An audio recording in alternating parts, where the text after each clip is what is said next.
Link up. Well, this is a story all about how Welcome to the vlog. Picking it up at the gym to start it off, because it's the first stop before we make it to the shop. So thought I'd bring you guys along as we hop into the new gym. I feel like I'm cheating on Planet Fitness, no cap. Don't get me wrong, Planet Fitness gonna always have my heart, man. Ain't nothing like a fucking 3 a.m. gym session at Planet Fitness. But we're gonna see what Old Fit Connect talking about, man. So I hate to be the dude that just walk around with a camera. I'm trying to keep it on myself. Full size basketball court. Niggas getting runs already. Okay. Shelf gonna hop in there in a second. Got us a new gym home, man. So about to go up in the locker room change.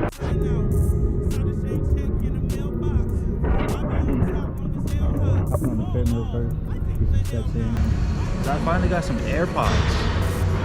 I said I would never buy a pair of AirPods in my life. But my best friend got me some for Christmas, and I'm fucking excited to try them out.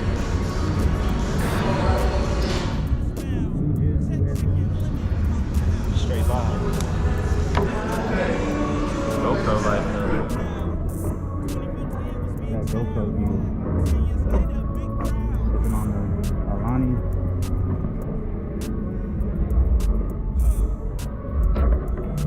I've been obsessed with like peach flavored shit, so that shit fire. Get warmed up. Take this 225, man. And okay, this shit kind of weird. I got this fucking hole right here. It's in my way. Put a bitch straight on the payroll. You ain't talking money, I don't know ya. They was trying to show me wasn't able. Bankroll, bang, I only love you when I'm sober. To put a bitch straight on the payroll. A trip from Vallejo all the way to Diego. I don't fuck with no squirrels, that ain't cap or a fable. I got big back Betty and she give me her fatty. What you gonna do for double F? Set up pussy and titties. You ain't getting money, then it's over. Okay, I'm just kidding. I told you.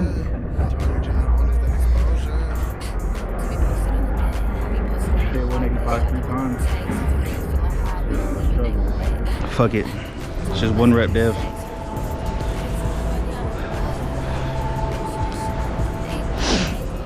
With the GoPro on the head. Oh, that shit didn't feel no.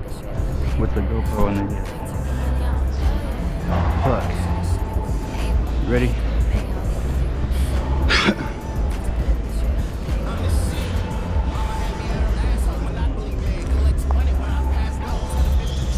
Just one rep. I'll help you with the lift. Alright.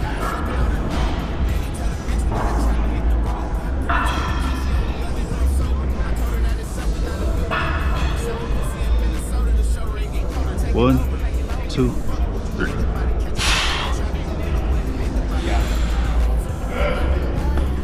Go. Fuck. You're that close, though. That close, man. Appreciate it, bro. No problem. Where the fuck we are? There, 25.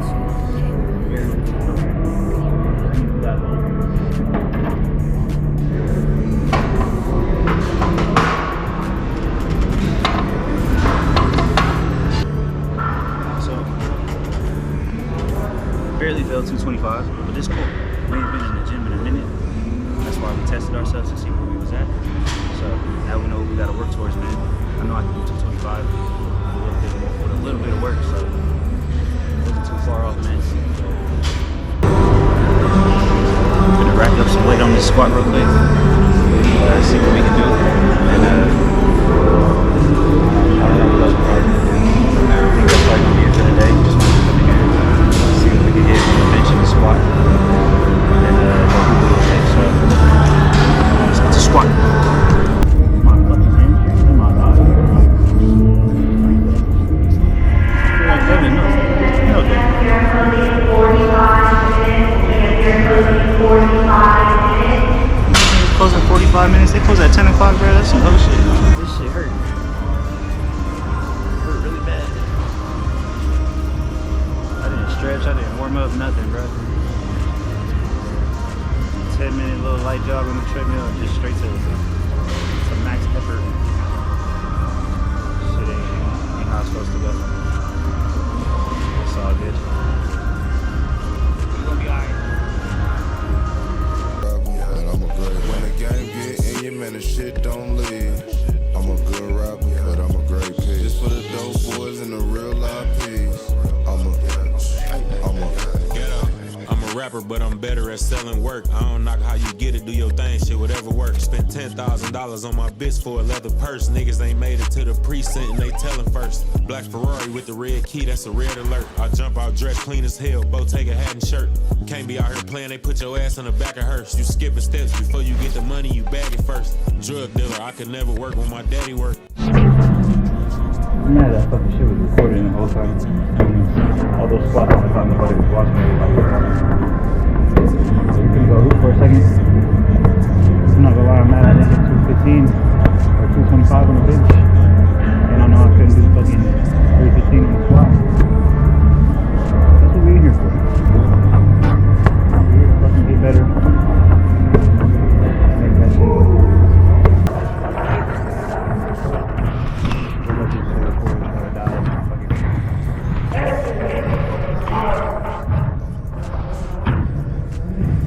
They say that nigga sure can't flow. Always talking about how he pimpin' on a hoe. That's cause I pimp better than I rap. Oakland, California taught me that. From the town, pussy sales is my side hustle. Give me the money, nigga, you can fuck it. Where I'm from, we learn all the rules. The bitch is yours if you choose. She could run away if she want that. If you don't pimp her right, she gon' come back. She don't give a motherfucker about a rapper. If you ain't nothing but an actor, how you gon' back her? 16 bars and 16 bitches.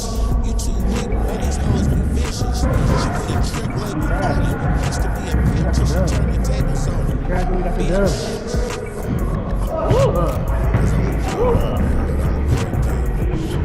I'm going to the GoPro side now.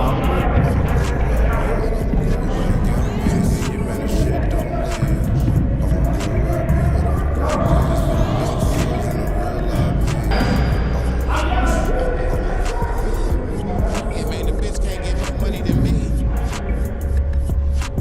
Shit. I'll pimp her. Stand in line, bitch. Yeah.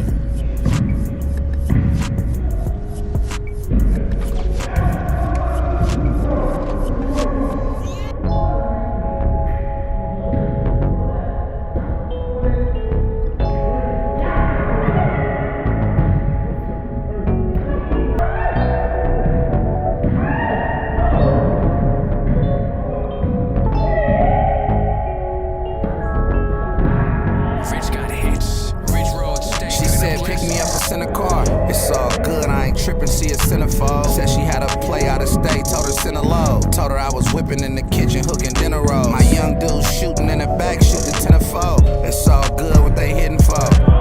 Money ain't make me, baby, I made the money. Came from the bottom, was rainy, but now it's sunny.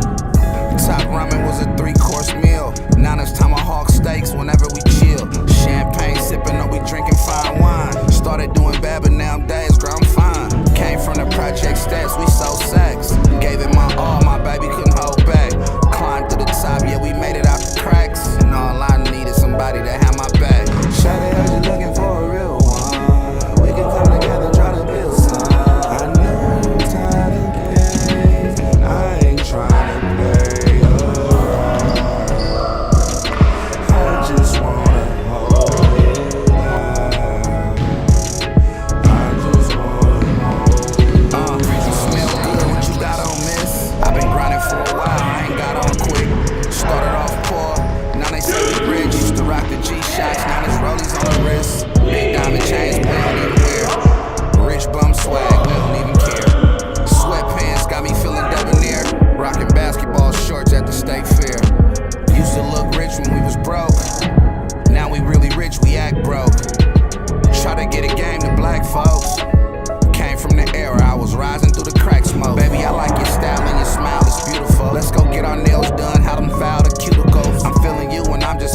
like, nah, you ain't worked out in a minute, bro. You better take it easy. So it's all good though, man. We finna be back. We finna get better. It's fucking end of December. By the middle of January, we'll be able to hit 225 for sure. We keep coming consistently. But it's all about just, you know, getting active, trying to have fun with shit, man. Challenging yourself. I knew that shit was gonna be hard. I ain't worked out in fucking like 3-4 months. So it is what it is. Got a couple runs in on the court. I ain't played pickup like that in a minute. So have fun with that. Miss the competitiveness of that shit, bro. So we out. Gonna head to the top so we can pick up this video for what probably click on this shit for.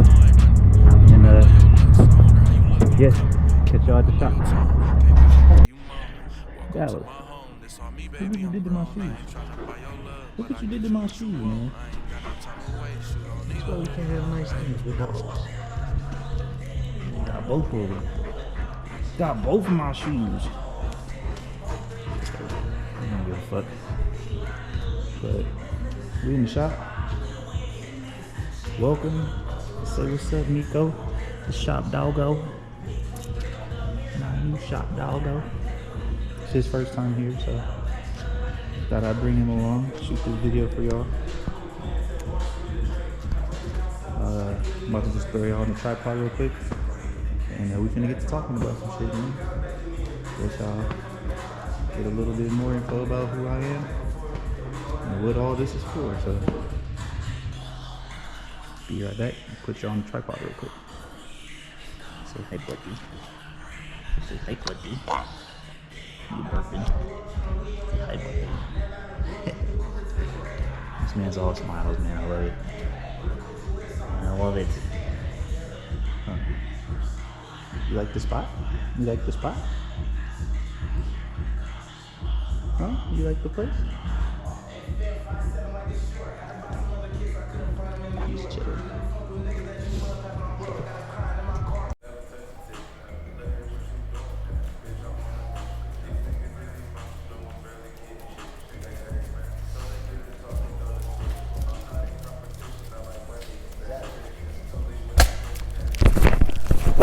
He's out of there. Alright. Throw the mic up here for y'all so y'all can hear me. I had a fucking wireless one, but that shit don't work with the GoPros. And I don't have my other camera, so. Welcome. It's his first time here, so he's exploring. Or he's trying to pee. You better not pee in here. You better not pee in here. Sit. Go sit. Anyways, let me eat this snack. As y'all can see, we just left the gym. Hi, buddy. We just left the gym, and we gotta get our weight up so we can fucking hit 225. That is some hoe shit, but it's all good, man. I knew I wasn't gonna hit that shit. We barely failed. We got it halfway up, and then we collapsed. We folded. We folded. But it's all good. We'll get it next time. But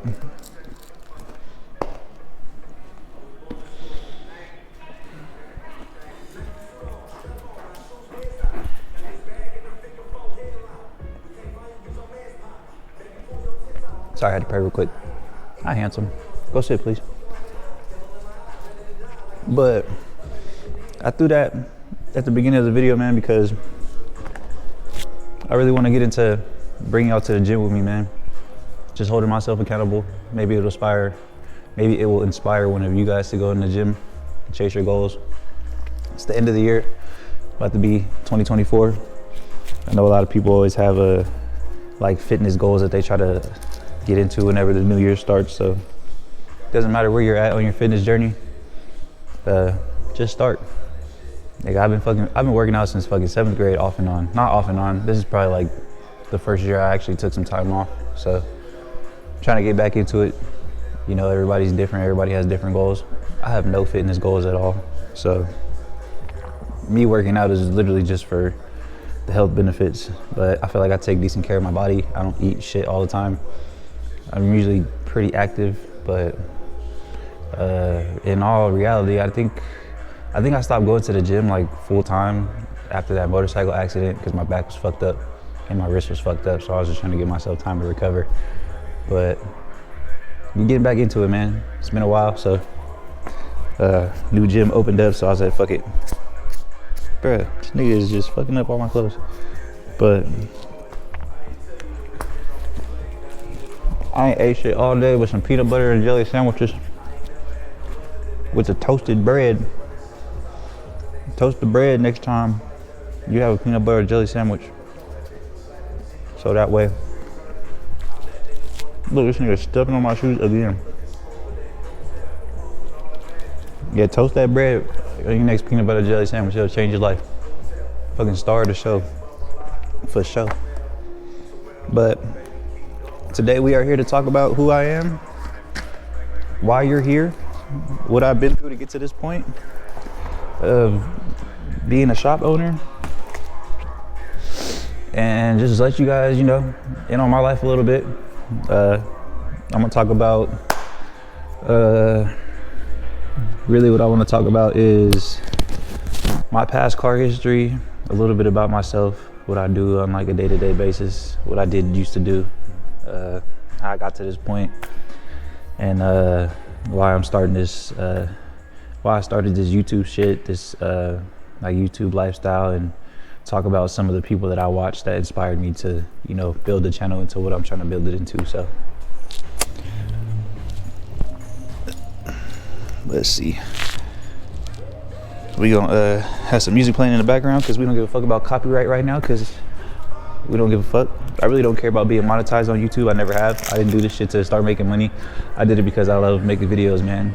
I just like to capture the memories. I feel like all the cool shit I used to do was never on video, and I just have them as memories, man. But it's cool to have them as videos too. So I'm gonna try to talk fast, but I'm going to try to find some old footage or pictures or whatever that I could share as I go through all of this shit with you guys. Really, the cars that I'm about to talk about that I've had, it's kind of just gonna be a timeline of my life. So I'll try to just incorporate what I was going through around those times of those cars and what made me make those decisions to get those cars and where those cars went. Good situations, bad situations. Yeah, I'm just gonna just talk before the GoPro battery dies. So hang out with old Miko at the shop and get to talking, man. So first and foremost, Tinder bio about your boy Dev. My name is Devin Porter. I am 26 years old, living in Reno, Nevada. Been here damn near my whole life. Been in Reno almost my whole life. I moved away for a little bit to Vegas, came back a couple months later after shit wasn't going too good out there. I might talk about that. We might get to that point, but I came back to Reno just because, one, this place is home for a reason to me. I missed it. Came back and just decided never to leave again. So figured this is a good place to grow, good place to settle.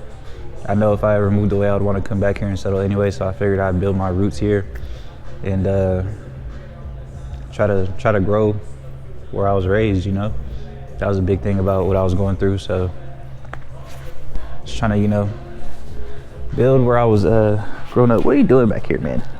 What are you doing back here? So yeah, 26 years old, living in Reno. My passion, you know, if you don't know me, is cars. Really,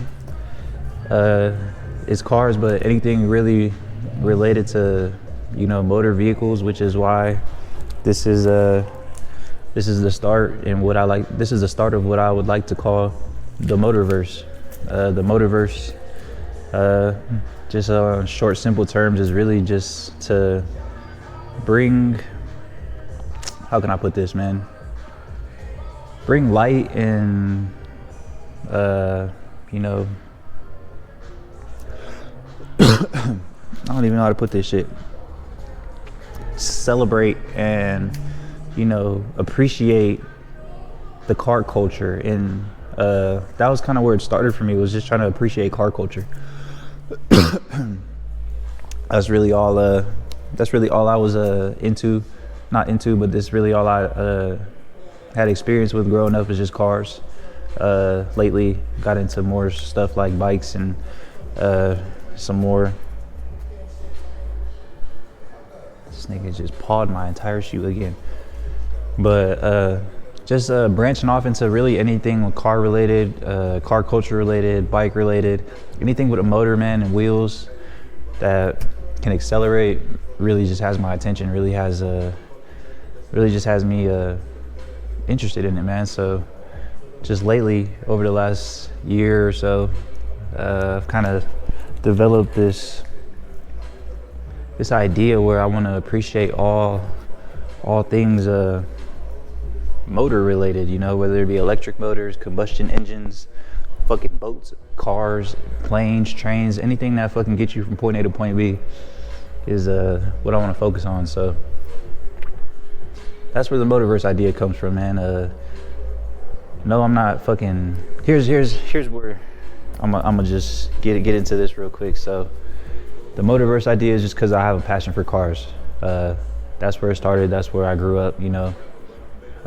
Besides cars, I was into sports growing up. Played football, basketball, ran track, other things here and there. But those were my main focuses in high school. Went on to play football in college, even though I was trash, never touched the field.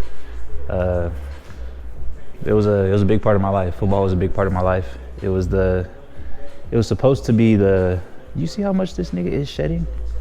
Football was supposed to be the ticket to my car goals. My dreams growing up were to play football, make it big to the NFL, play, make some money, and then eventually when I was done with that travel and when I was done with that experience, I wanted to open up a car shop after that. I had no idea what kind of car shop, where I would want to do it, what it was going to be for, but I figured along the way I'd figure it out. But I know it had to be something with cars that I wanted to do. Handsome.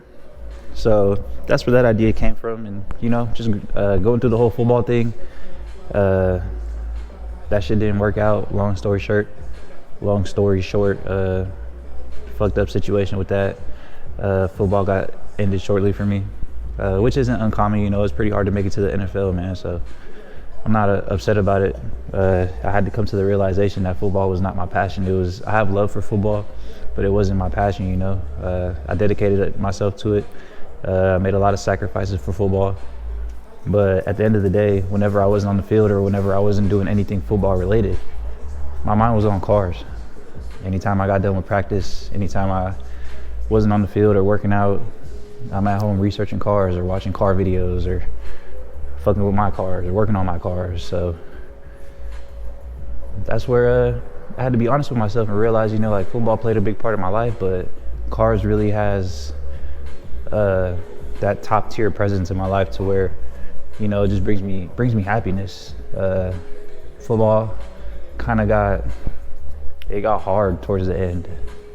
It wasn't bringing me joy. I felt like I was doing it for other people. I felt like, you know, I was doing it for the wrong reasons, basically. So it was a blessing in disguise that it got cut short, because without it, I wouldn't have been on the path that I'm on now to make this happen. This man is heavy. My legs are weak. Yeah, so that's a quick little short rundown. Play football in college. Shit got cut short, and ever since then, just been trying to work and grind and figure out what to do with life. I'm just a regular person like anybody else out there. Nothing special about me. I get up, I go to work, try to make a living for myself, enjoy this car lifestyle that I love. And now I'm just trying to, you know, make videos and work on shit that I like. So, why are you laying in the dirt, man?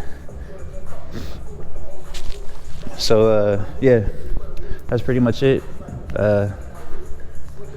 Just me and my pup here. Nobody else. Really big on family, but for the most part, I try to do things on my own. I don't really like asking for help. I'm really prideful when it comes to asking for help. I hate doing that shit. I really want to build this brand and this business, you know, up on my own hard work. I appreciate everybody that helps, and I definitely didn't do this alone. I couldn't have done it alone. There's some people that inspired me, helped guide me in the right direction, helped me make the right decisions on this to get to this point. Along the way, other things, you know, been looking for a shop for a long time. Probably like the last 2 years, been trying to get into a shop, and if it wasn't for, you know, certain people's advice and guidance, I probably would have been in a shop that wasn't as good as this or as good of a situation as this. So I'm glad that those things didn't work out before so this could happen. But that's enough about me. I'm not gonna go into much about who I am and shit. What are you doing, man? You wanna go sit down? You wanna go sit down? But let's get into who I am and why we're here. I don't know what this man has on his coat, but that shit is always fucking getting on my hands. He needs a bath. But give you guys a first little rundown of me.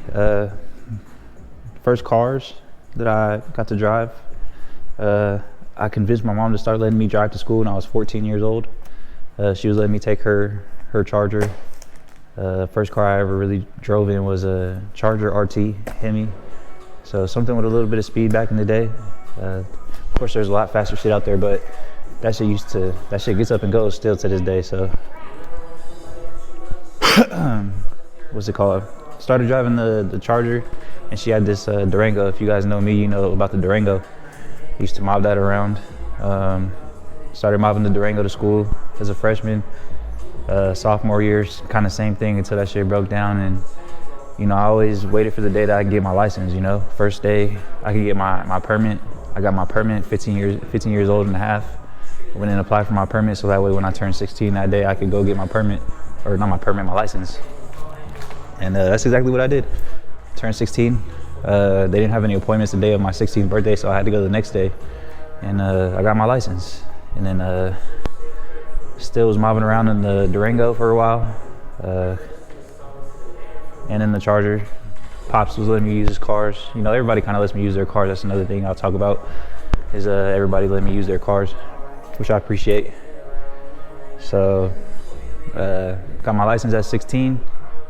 And then from there, it just kind of went up from there.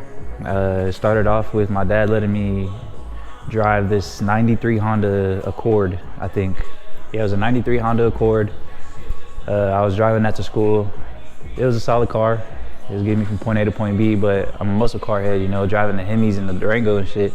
I needed that V8 sound, I needed that power, so I was like, fuck.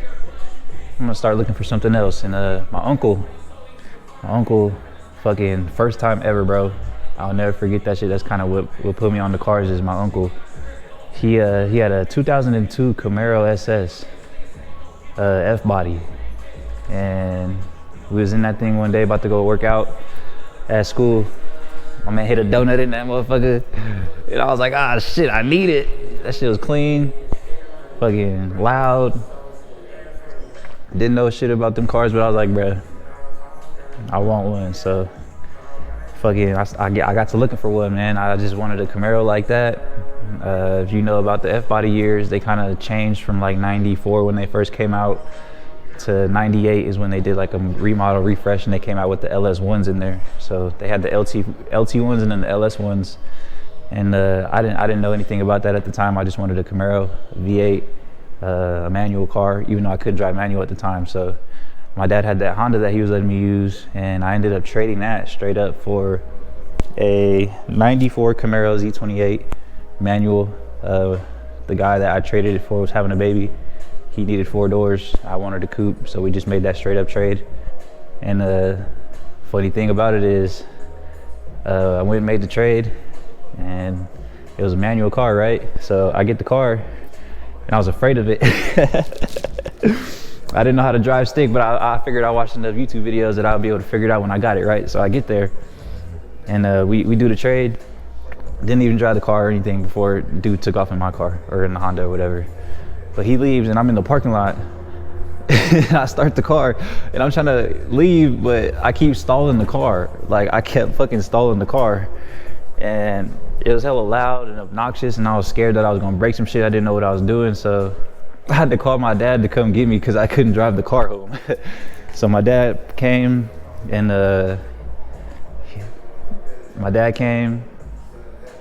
he drove the car home, and I remember when he got it home, the car needed some work for sure.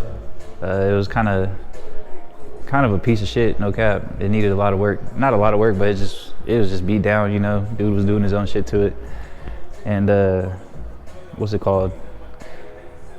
Got into the house, and I remember just practicing for like a week straight, driving up and down the street trying to get the shifting down. It took me a couple days to be able to drive it without stalling or be able to take it around the block or something like that. So I spent the first couple of days, you know, just driving up and down the street, trying to learn how to drive manual. I taught myself how to drive a manual car. I remember first time I ever took it like down the street away from the house. Me and my sister were going to Subway, and we stalled at the light. And nigga, I was so scared because we were in traffic. People was honking at me. I couldn't figure, like I was just panicking, bro. Like if you ever drove manual, that anxiety that comes along with trying to learn how to drive a manual, I went through that. You know, I went through that shit too. So this is why I tell people all the time whenever I try to teach them how to drive manual, it's okay. Just don't be afraid. You'll be okay. Listen to whoever's trying to talk you through it, and you'll be fine. You ain't gonna break no shit unless you just start going crazy and trying to fuck shit up. So hold on, this door's not closed all the way. Letting the cold air in.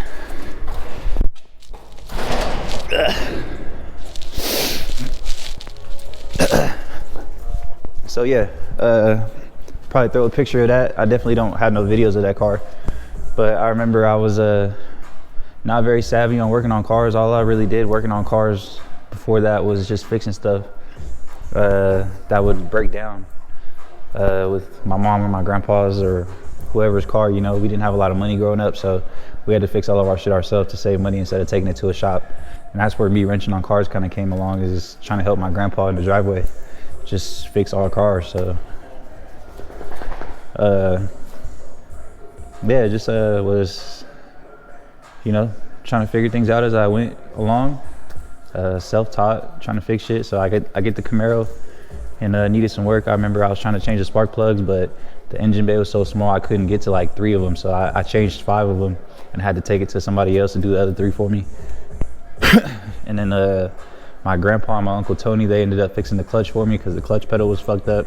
Needed a new clutch and all that shit. But once all that shit was fixed, I threw some wheels on it, the same wheels my uncle had on his Camaro. And I rode that shit for a while, man. I remember I had it for maybe like, I think I got that car when I was 17. Sometime around 17. Throw a picture of that shit up there. Shit was smooth. Had a little dent in the hood, but I didn't give a fuck. Was mopping that shit around, the homies and shit. Trying to do donuts. Nigga couldn't do a donut for shit back in the day. But that was the first car. That was the first real car that I got on my own. Shout out Pops for letting me trade that Honda for that shit. But that's where it kind of started, man. It started with that.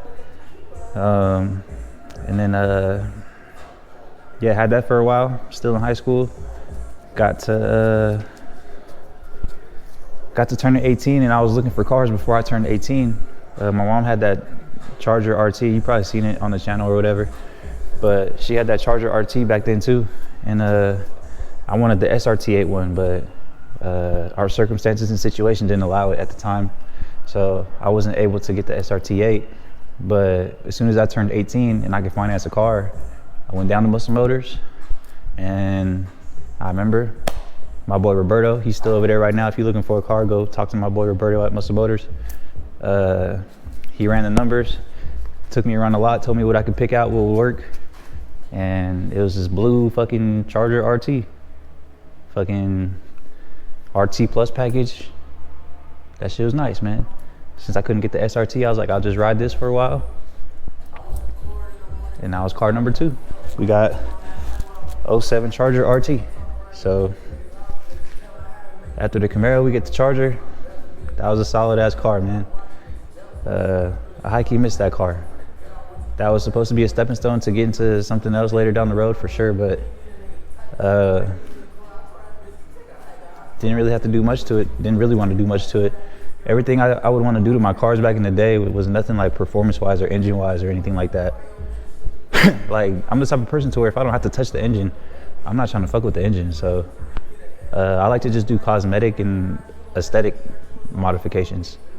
So I put some halo lights on it, painted the wheels, painted the tail lights, put some lights in the grill. It was just mobbing that shit too. I remember fucking, so like I said, I got that car the day I turned 18. It was either the day I turned 18 or the day after I turned 18. And I remember I took my mom's car to Fast to go work out because I was training to go to UNR at the time. I took my mom's car to Fast, and on my way home from Fast, I got a speeding ticket on my way home to pick her up so we can go to the dealership and get the car. I get a speeding ticket that day, right? The next day I take the car out to the races, and I'm with my Uncle Tone and my cousin Dikembe, and we out racing all night and shit. And on the way home, I'm trying to see how fast that shit can go. I was trying to see how fast that shit can go. So I'm hitting that shit on the freeway, and fucking there's a cop in front of me. And this nigga said he got the radar on me when I was fucking doing like 100 and something miles an hour. So this nigga pulled me over, gave me another ticket too. So the day after I turned 18 and I got that car, I got 2 tickets back to back. And I was like, fuck.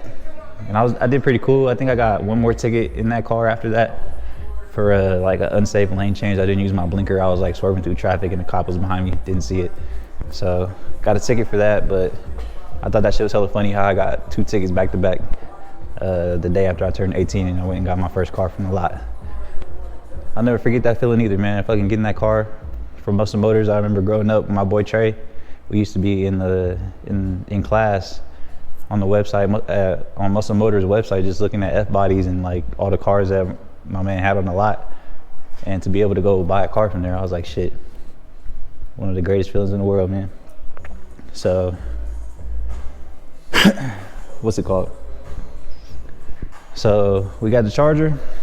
From the Charger, mobbed that the rest of high school, held on to it for a little longer. Like I said, I think I got that shit when I turned 18, so that was April. That was towards the end of senior year. So going into college, still had it at the beginning of college. And from that point, like I said, I wasn't trying to keep the car forever. I knew that. So at some point along the line, during my first semester of college, I started looking for more cars. And I knew a couple other people around me that were into cars that I was riding around with. And I really just wanted a car that nobody else had at the time. So when I got to looking for cars, I was looking for a V8 car and I was trying to figure out what nobody else had. And if you know like the big 3 muscle cars, you got like Challengers, Mustangs, Camaros, Chargers. I didn't really know too much about anything other than like the American muscle cars at the time. So I'm fucking, what's it called? I'm looking for cars, and this is where like I think manifestation started for me, which is crazy. So I'm sitting at home one day and I'm watching Transformers, the first Transformers movie, right? And star movie in that car, Bumblebee, right? Camaro SS 2010. Badass whip, bro. I'm watching that shit and I'm like, well, nobody else around me I know has a Camaro. Let me see if there's any in my area, looking it up online and shit. And lo and behold, man, I find a Camaro SS at a lot. So I go and I go look at it, and I end up with a fucking Camaro SS, just like Bumblebee in the movie that I saw. And I'm like, what the fuck? That shit was crazy, man. I remember I got that car too. That car was a manual. Hi, buddy. You're getting me all dirty. You're getting me all dirty. You know that? You just don't care about my clothes. So, I get the Camaro and it was a manual. So the Charger was I went from the first Camaro that I had to the Charger, which was automatic. And I forgot how to drive manual for a minute. So I hopped in the Camaro SS. And I was having trouble like driving that shit, man. I had to learn how to drive manual all over again. But at the time I was fucking with my boy Vic on the team. Shout out my boy Vic Gonzalez.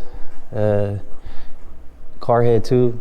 My man taught me how to rev match, how to fucking shift better, and we got that shit down, man. We got the manual skills back real quick in that car, and I think that's kind of where everything kind of took off for me, as far as like car shit in the car community. I was going to the races in the Charger, but nothing too crazy. Always fucking with my boy Calvin and LJ. They've always been my boys since high school, man. So I remember they had the Mach and the Goat. I would be at school in high school. I would hear them flying down the street in the Mach and the Goat. And when I had the Charger, we was out racing in the Charger, the Mach and the Goat. And then I get the Camaro SS when I'm in college, and my boy LJ was going to school with me at the time there too on the team. So we racing, going back and forth in the Mach and the SS, fucking with my boy Calvin and the Goat. And it kind of just built up into something big, man. I don't even really know what to call that shit. We was really just having fun. So, what are you doing, man? Go sit down. Where you are? You're knocking my microphone off. Go sit. Go. Go. Go. Go sit, please. I'm making a video. I gotta hurry up before the battery dies. Go. Go. But yeah, I think I got some videos of the Camaro SS. I'll try to dig those up. Put those in here, clip those in. But yeah, look at how, bro, I was all nice and clean when I came in here.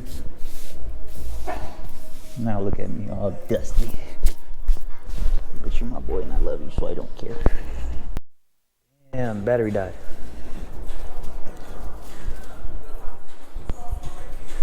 We gotta find something to charge it.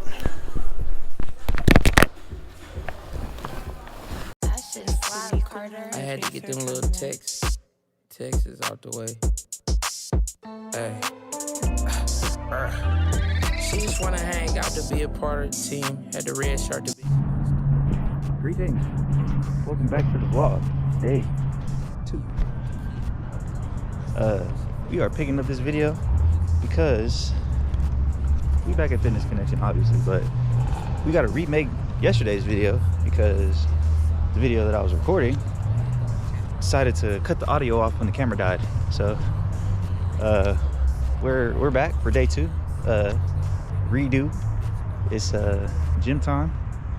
About to go get a lift in, and then I'm gonna just take y'all back to the crib while I go through all the footage that I was gonna add in the video to like catch y'all up on all the cars and shit. I'm gonna just take y'all to the house with me, and we're gonna chop it up there and finish the second half of the video since the last shit got cut off with the audio. So finna hit the gym, take y'all with me here for a little bit, and yeah, let's get it. Hopped on the bike to get that fucking lactic acid out our legs. Those 3 sets of squats that killed us. Let's sip on this little energy drink. After I open this, I gotta hold it because ain't no cup holder on this motherfucker. So I'm gonna put the camera down and hold my drink. I'll catch up with y'all on another exercise. Pushing P way before Gunner. I'll be chasing after birdies like the road runner. Pretty bitch in the foreign with me, think it's cold butter. Staring out these tinted woods with the gold color. 200 on the dash, I'm doing half in it. Ain't talking 91, but I'll be burning gas in it. I'm always late cause I'll be waiting till the last minute.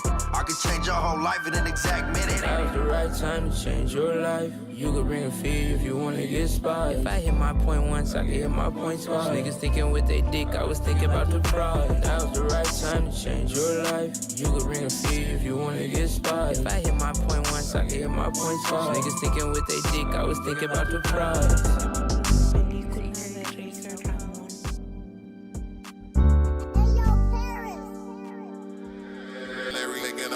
Grimy with gorillas, I'm sliding around with the Millers. My chopper, it came from Russia. My Cartier, it came from Peter. 132 Streeter, shooting at your group leader. 2-seater, DA labeled me whoop leader. Yes, I'm sir. juice, baby. Grew my hair out and took off the roof, baby. They said we fell out, nah, we just regroup, baby. This Effie and knock out your wisdom for the tooth lady.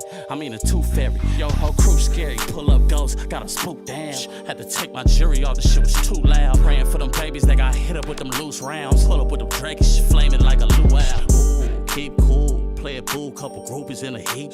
Call up the chef to cook the food, that's what we do. 4 a.m., 4 bitches left, finna eat and chew. Make it move, look, shit, look different from the gram up in real life. Shit just took half a pill, what it feel like. Shit, slutty ass bitch, but it's still tight. Shit just got her body done, she can sit on flights. When you outside, gotta pay a little more. When you want it, how you want it, you gotta pay a little more. Bitch, get to the point, I ain't playing no more. Shit is getting to the point, I ain't gon' say it no more. Yeah, put some respect on my name, I ain't gon' downplay it. A lot of niggas upset in the game. It's these $1,000 slippers, we ain't stepping the same. I feel the power with this pistol, I'm prepping my aim. Okay, she slapped on her nigga.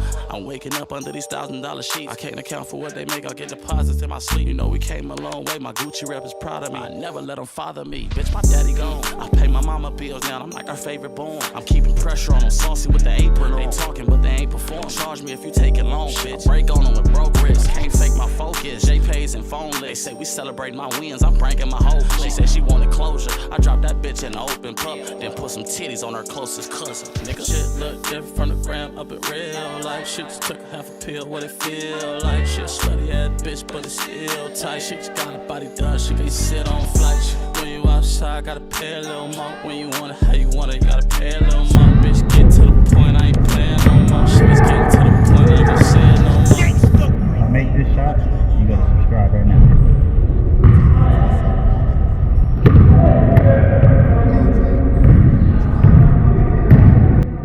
Either you're born and then it's one of you know what I'm saying? You standing 10 toes up on fold, y'all know what I'm saying?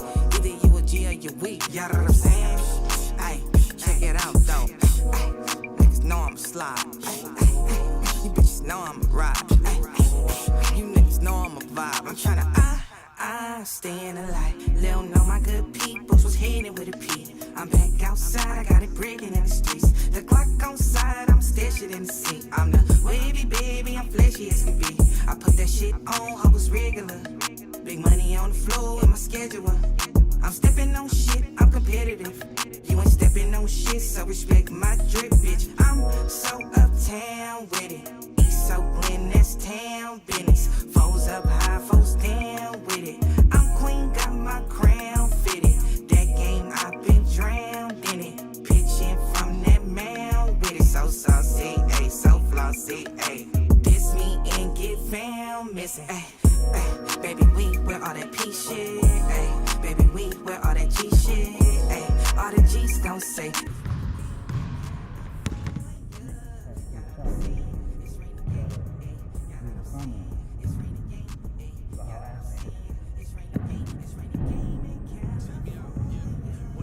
Touchdown, all the hoes choose up. Straight at 5.0 with the Glock got clutched. Just a new school nigga with a old school flow.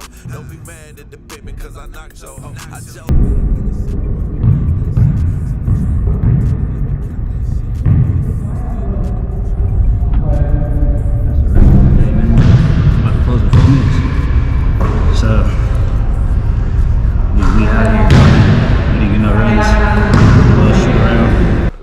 Shake, coconut water, chicken and rice, and vegetables. So we got that going. We about to have story time again. Hopefully y'all can hear me this time, so I'm not talking to myself for a fucking hour about my life that nobody was able to hear. So I gotta figure out where the video cut off at though, so I can pick up the story there. But yeah, man, it's the life of production. Sometimes shit just don't be working out. So I'm gonna figure out where we left off, and I'm gonna go through and look at all the footages that I was gonna throw in here, and we just gonna commentate and talk about the shit as we go through it. So let me get all this set up and I'll catch up with y'all. So let me get all this set up and pray for my food, and then we'll get started. We'll get right into it, man. Alright, so just got into my old iCloud trying to look for old videos of the cars and see how far back I got footage of, and I guess everything happens for a reason, because apparently the GoPro decided to die while I was talking about the SS, and that's as far back as I have some footage of. I thought I had some videos of me racing with the SS. I have some pictures in here that I can throw up in here, but apparently all my videos only go as far back as the red SS and the Z01. So, like I said, I talked about all of this last night in the video that had no audio. So, just gonna be reiterating myself, trying to condense what I was talking about last night, because I feel like I was talking for a long time about nothing. But so I guess picking up where the video got cut off, I was talking about racing with Calvin and LJ in the SS, and I feel like that's where we really started getting into racing for real. That's when everybody started building their cars, getting fast cars, and yeah. Shit was crazy at that point.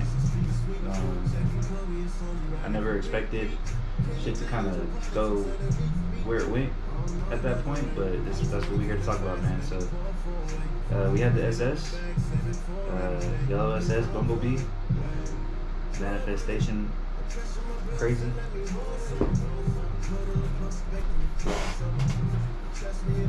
That shit smacks. This shake smack too. This is my third shake of the day.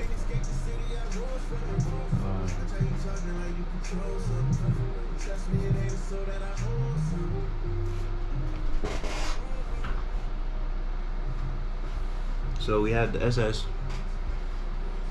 and we got the SS, and we started racing with that, having fun with that. Everybody else building their cars, everybody's having a good time. Yada yada yada. Next car that we hop into is the red SS, and the story behind that car is I was cool with somebody else on the team.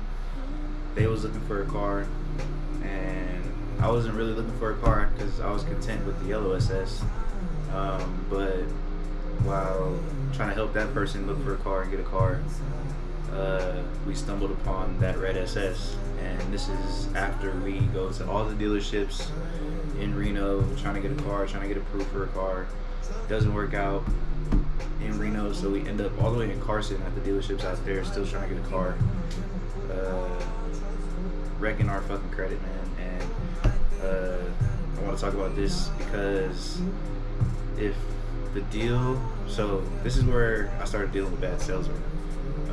After going through all those dealerships in Reno, not being able to get a car, we end up in Carson, and we get to Carson and we see the red SS, but down the street, the red SS was at a Chevy dealership. We see it, red SS, they had just got it on trade,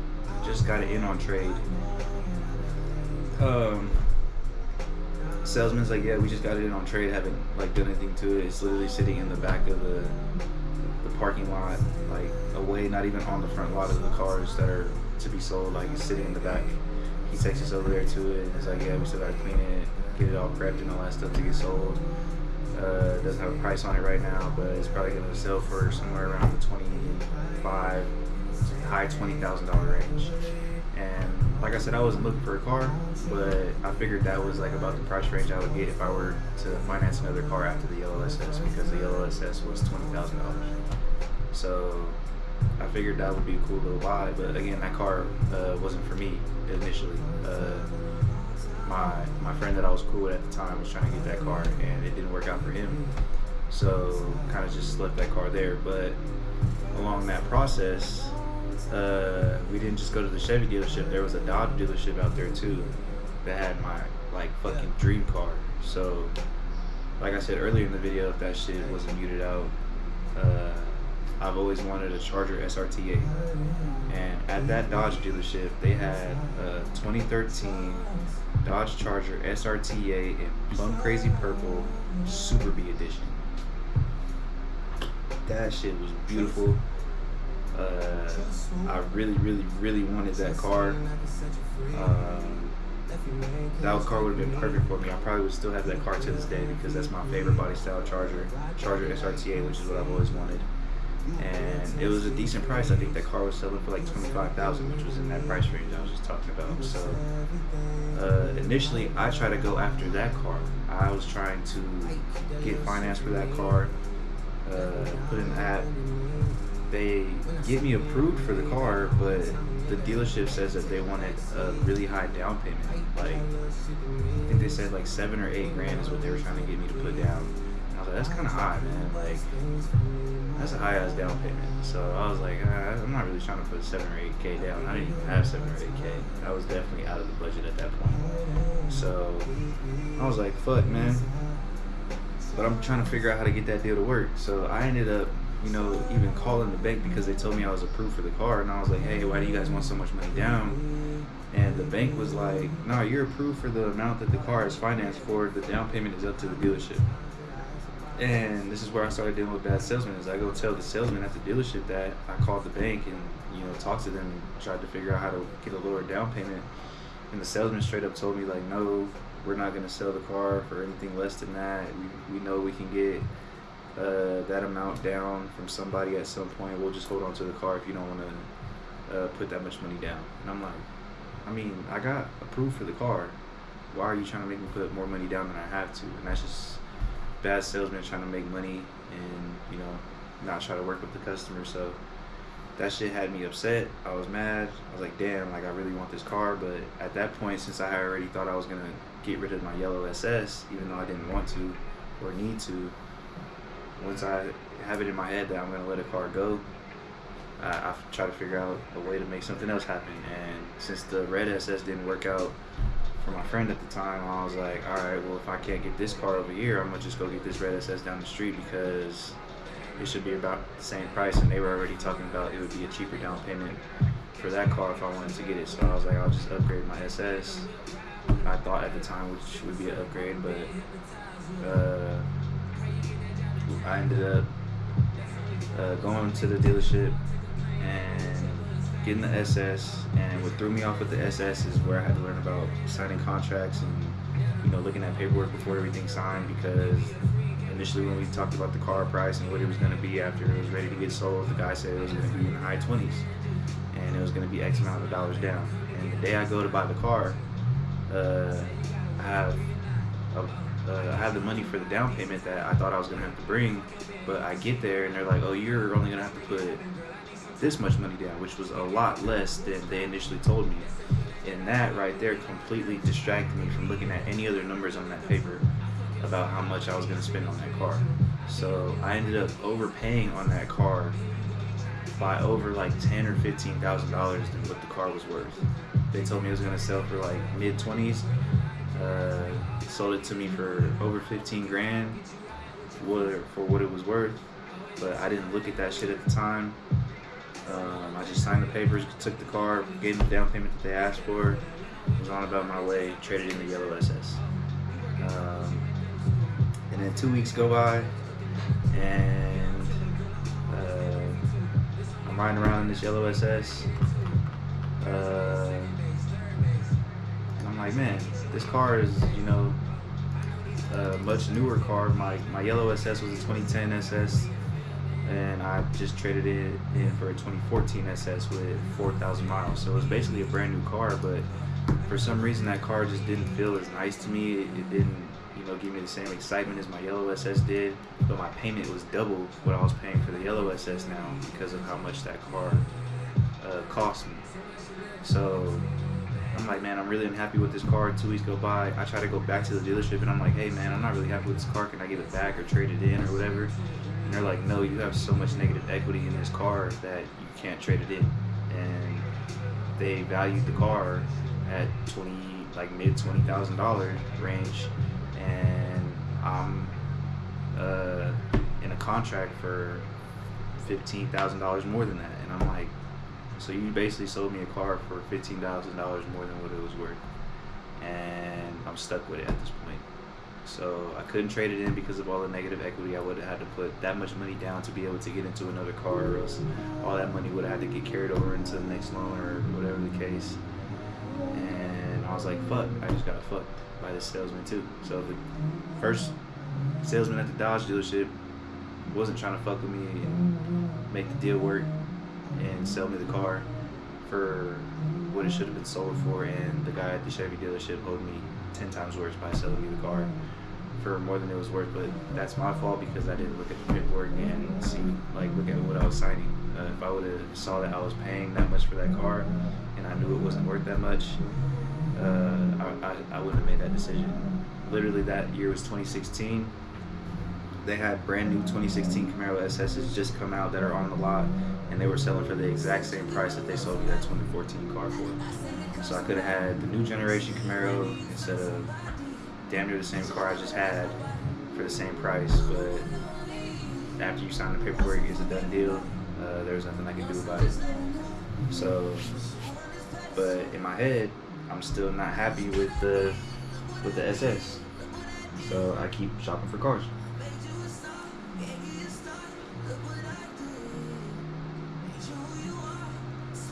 This shit good as fuck.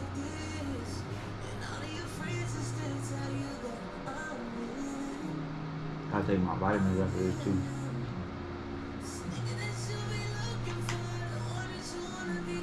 Forgot to take my vitamins.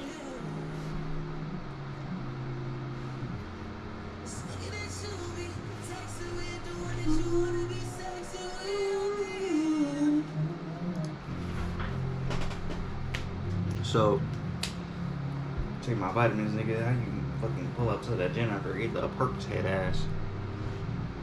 But vitamins, I just pop my vitamins. So here we are.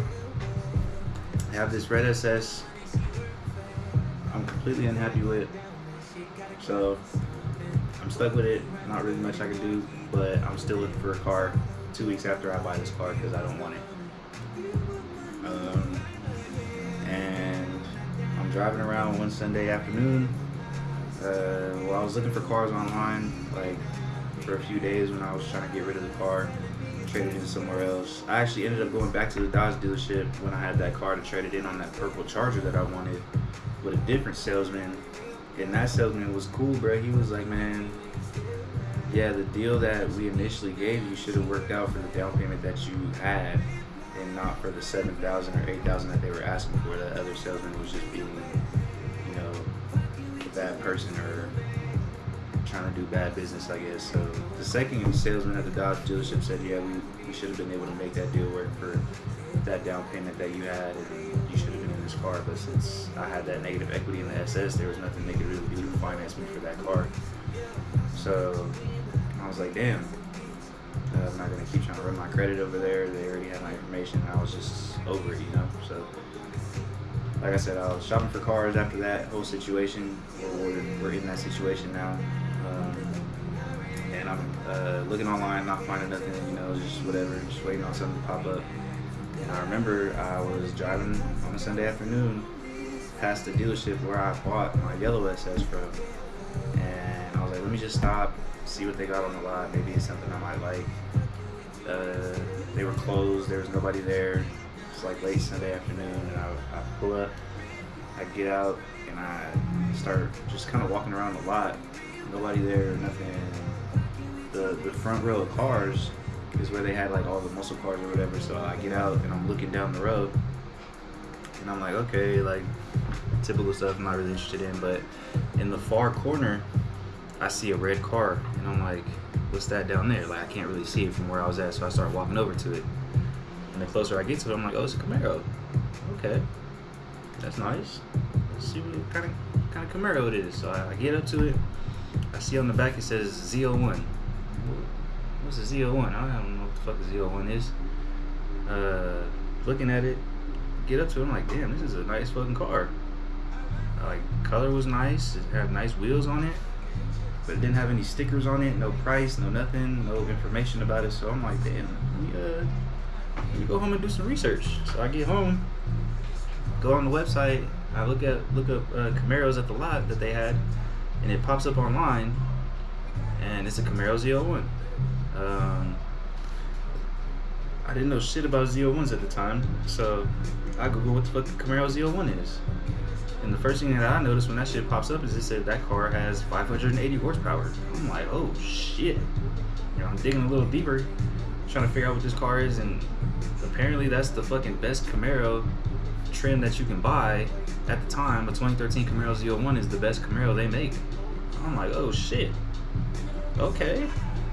We might have something here. There's no price online or nothing, so I'm like, alright, I gotta go back and, you know, get some more information. So the next day, I go to the dealership, talk to a salesman. I'm like, hey man, what's up with this car over here? I just bought this red SS. I'm trying to trade it in, or, you know, get something else because I'm not happy with it.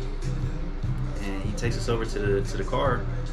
I'm with my friend that I was doing that car shopping with, and we get over to the car, and he fucking starts it, and I'm like, what the fuck? Like, he told me that the car came from this really wealthy guy who builds race cars, and apparently he did a whole bunch of modifications to it. And at the time, I don't know shit about engine modifications or performance mods. All my shit that I was doing in the cars was like aesthetic, cosmetic shit. So he's telling me all this shit about what's in the car, and I'm like, I don't know what the fuck he's talking about. It's like a foreign language. I don't know. I don't care. I'm just trying to see what the car is what's going on with the car. He tells me how much the car is, and I'm like, damn, that's how much I just paid for this car. And it was a 2013 Camaro Z01 with 9,000 miles on it, so damn near a brand new car too. I'm like, shit. He started it, shit sounded crazy. I'm like, damn, can we test drive it? He's like, yeah. So it's me, my friend, and the salesman. But the salesman, like all of us are like 6'3", and me and my friend hop in the car. I'm about to drive it, and the salesman is like looking in the back seat, like he know he ain't gonna fit with all of us in the car. So he just is like, just go ahead and take it around the block, come back when you're done. Doesn't even get in the car with us. And like, all right, bet. Dealership's right down the street from a street where it's like known for racing. Like people go there and race at the races and shit. So I drive down the street to that street, and I'm trying to see what this thing can do. So pull up to the street, hit the gas in that bitch, and god damn, that shit changed my life. I'm like literally, like I've never felt a car accelerate like that. I was like, what the fuck is this car?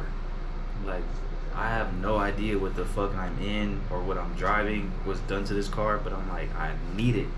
I need it. So,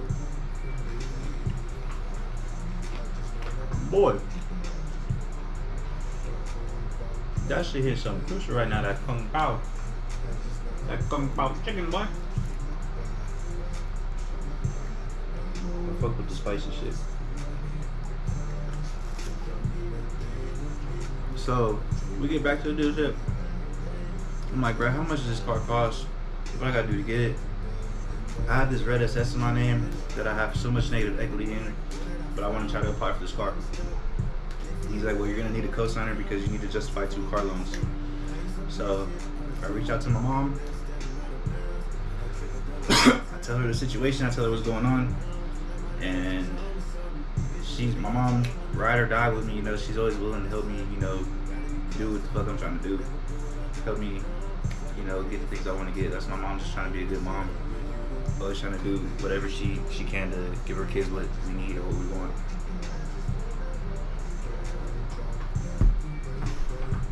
So my mom and me, we put in an application for the car. Sitting at the desk, this guy comes back over to me. He's like, how much are you paying a month on this red SS? I'm like, X amount of dollars. He puts the piece of paper down on the table and says, you want to pay $1 more for this car?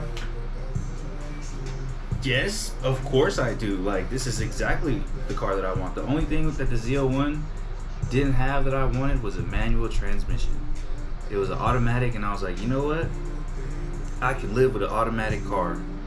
That's this, you know, like everything. It checked every other box except having a manual transmission. So I was like, fuck it. This nigga comes over to me and says, you can have this car for $1 more a month than you're paying for this red SS. I'm like, are you fucking serious? Sign the paper, make it happen. Didn't have to trade in the Camaro SS because it had so much negative equity. Would have just made us have to put hella more money down. So the money that I didn't have to put down on the SS is what I was able to use on the Z01. So I'm like, all right, now I got 2 Camaros. There's 2 Camaros in my possession. A 2014 SS with 4,000 miles and a 2013 Z01 with 9,000 miles. That's very heavily modified. That I know nothing about that's done to it. All I know is I have 2 cars now. So now we got Z01. I'm happy with Z01. I'm chilling, you know, I'm riding around in that shit for a while, or not even a while. So we had the Z01 now. This is where shit starts to get iffy and tricky. So the SS, I wasn't trying to pay for that shit, so I started trying to, you know, toss it around to my friends that wanted it, or somebody that could afford to pay for it. So I started, you know, just giving that shit away, letting any and everybody drive that shit whenever they wanted.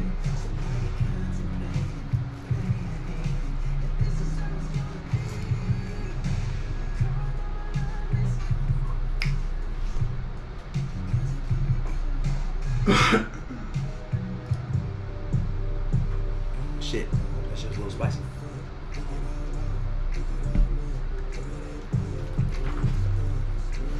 Excuse me. So,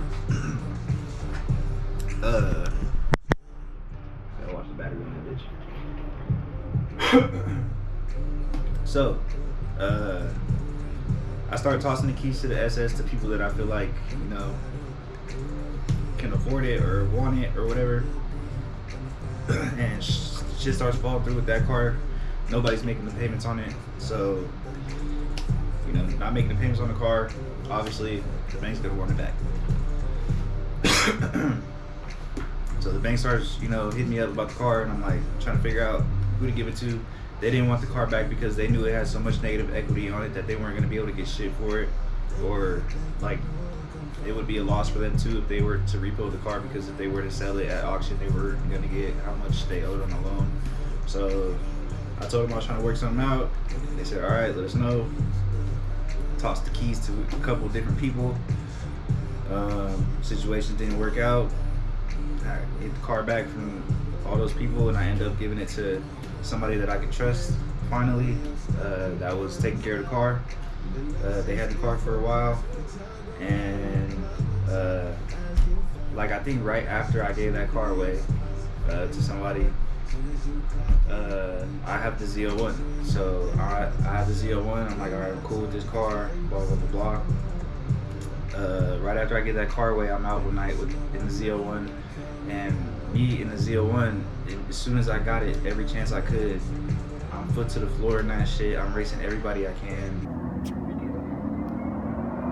Team to victory, Black Vince Lombardi. Okay, winners never quit, quitters never win.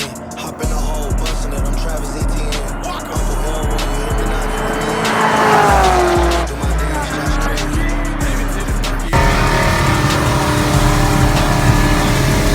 We're not racing here.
Being as reckless as possible, you know, no fucks given at that point, man. Like, I'm in a fucking beast of a car. Like, that shit was literally eating everything on the streets, bro. Like, there was a lot of shit that car was taking down. So that shit built up a reputation really fast, and I started to become known as the dude with the Z01.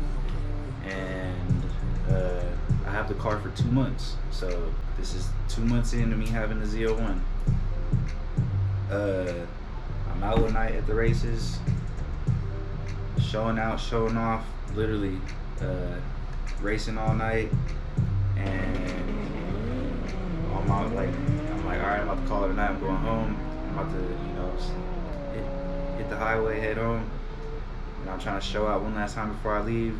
Try to hit a little baby burnout. As I pull off, car starts running hella rough after that, and I'm like, shit. Pull off to the side of the road. I know it's running fucked up, but I'm like, I don't know what the fuck I did. But I immediately after that point just brought it back to the house and parked it, and I'm like, I gotta figure out what's wrong with this shit because I know it's not running right anymore. So I put that shit in the shop to have some people look at it to tell me what's wrong, and they tell me that I popped a piston or I broke a piston. So car needs a new motor.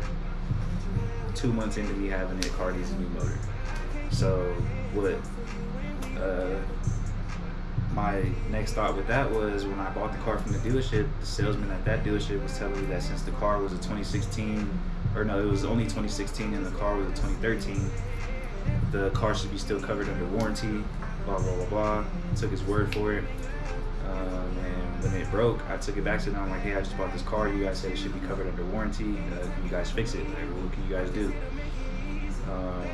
So they take the car in, they send it over to Chevy, because I didn't buy it from Chevy, I bought it from a different dealership, but they sent it to Chevy to get looked at.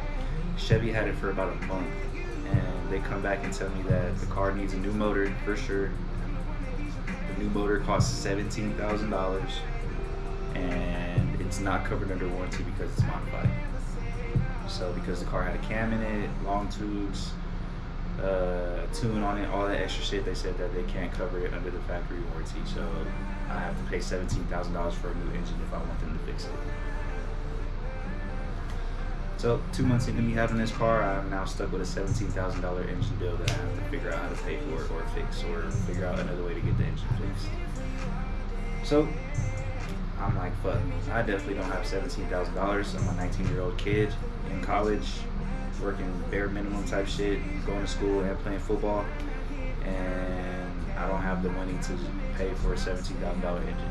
So I started looking for other options to get it fixed. I take it to a shop out here that's a performance shop. They give me a quote for $4,000 to rebuild the motor. I'm like, that's better than $17,000, but it's still kind of expensive for my position.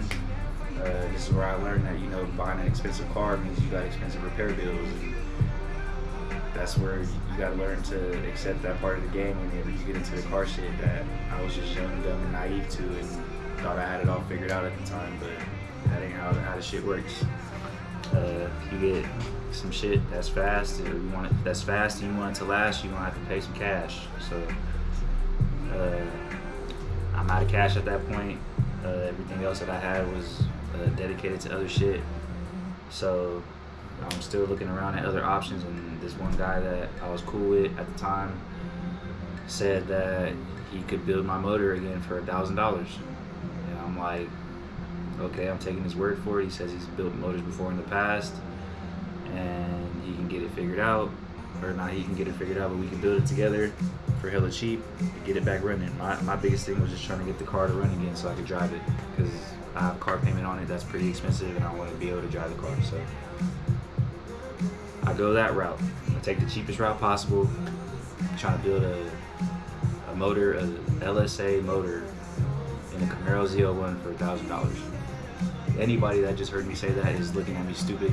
If you really know cars and you know how much it costs to build motors and do that type of shit, it's probably laughing their ass off right now, because they're like, there's no fucking way you can do that shit and it lasts. So, but I mean, I say yes.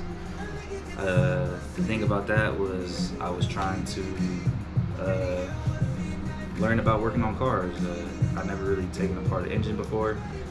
Never really knew much about building engines or anything like that. So I was like, if we gonna do it, if I'm gonna do it with this guy, I'm gonna just try to take it as a learning experience and learn how to do it with him, and go from there. So I took that car on as a really big project to try to teach me how to learn about engines and stuff. And like, long story short, it really did, because I ended up having to rebuild it multiple times.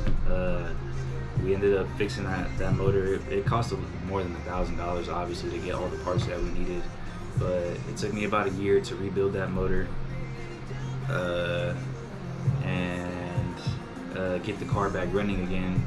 But it wasn't put together right. It definitely wasn't, you know,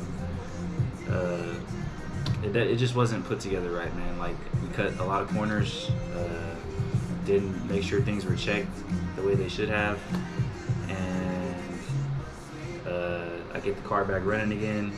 I put the car on the dyno. Car makes crazy numbers on the dyno. Shit made 1,000 torque supposedly on the dyno. I had the car for 800 miles trying to break it in before I put it on the dyno. After the dyno, I drive the car for 200 more miles and it fucking grenades again, like catastrophically, way worse than the first time. So I'm back to square one, right where I was a year ago when the shit blew up again.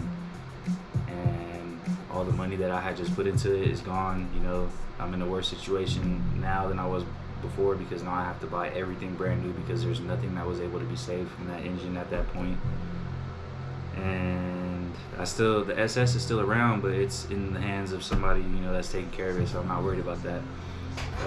It was getting taken care of, but it still was behind. So because it took me a minute to get it in the hands of somebody to actually pay for it, it wasn't caught up all the way. And they have it, but they let me use the car for a little bit.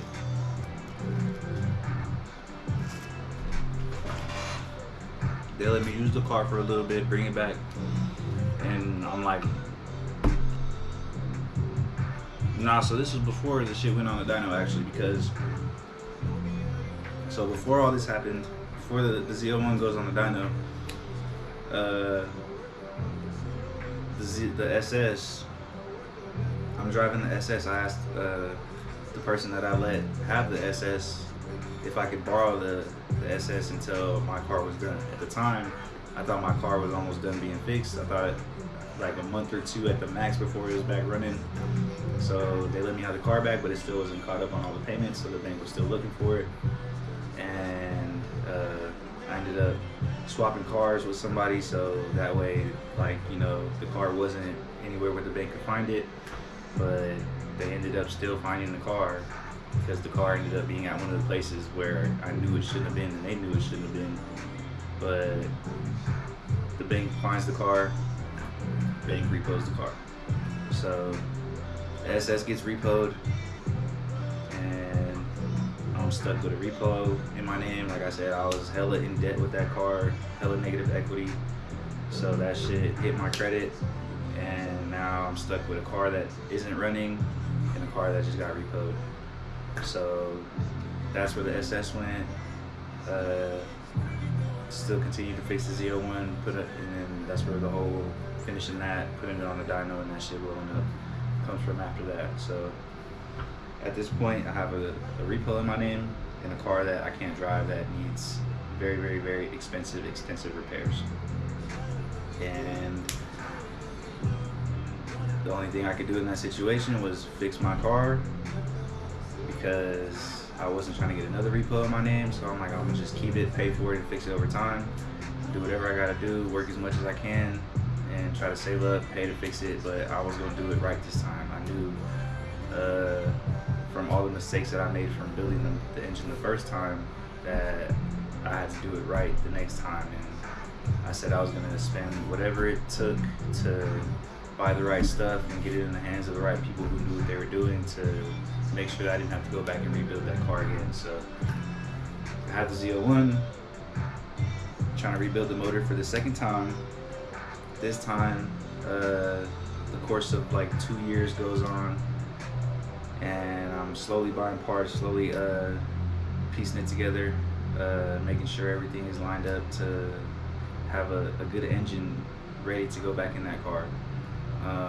Paying for the car the time I had it, but my situation at the time, you know, I was buying parts, not making payments, and then making payments and not buying parts. So I would flip-flop based on my situation and what I felt needed to be taken care of at the time. So I was in situations to where I wouldn't pay on the car for a little bit, and then I would catch up, go without paying for it, catch up, go without paying for it, catch up. And that system that I was on bit me in the ass because I put too much faith and I wasn't taking care of the responsibilities like I needed to, man. So while I'm trying to get the motor and everything paid for and taken care of on the Z01, payments are behind and the bank is looking for the car, and it gets to the point to where I have to either pay off the entire loan on the Z01, which was like $25,000 left on that car, or let it get repoed. And obviously I didn't have $25,000 to pay off a car at the time, so I'm like, all right, I gotta give the car back. There's nothing I can do. I can't make payments on it anymore to try to catch back up like I was doing before. So that's the situation I'm in. So I am like, okay, I need to figure something out. This is where I start to get the scheming and scamming and plotting, trying to make some magical shit happen to make the best out of the situation. Because at this point, I had the car for 4 years at that point. That I had the Z01 for 4 years at that point when they told me I had to pay off the loan or let it get repoed. The motor still wasn't done. The bank knew the entire time that the car didn't have a motor in it, so that's why they were kind of working with me on the payment situation, because that was a lose-lose for everybody at the end of the day too, with a car that has no engine in it. So I have a motor that I'm building that I'm not about to be able to do anything with. I have a car that's just sitting in my garage, and I'm looking at this car like, damn, this was a good car. In the 4 years that I had it, I only was able to drive it 2 months, the first 2 months that I had it, and 1 month after I rebuilt the motor the first time. So I was only able to drive that car for 3 months in the 4 years that I had it, and I got the car with 9,000 miles on it. And when I gave it up, it had 12,000 miles on it, so I only put 3,000 miles on that car in 4 years of me having it, which is ass.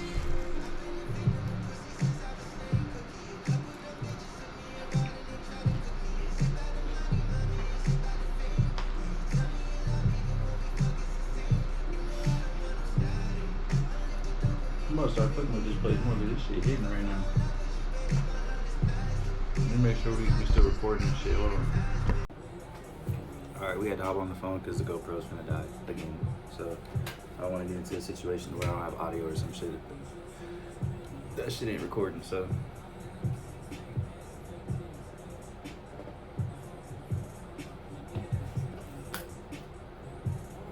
So, as I was saying, I don't even remember what I was saying, but I have the Z01 and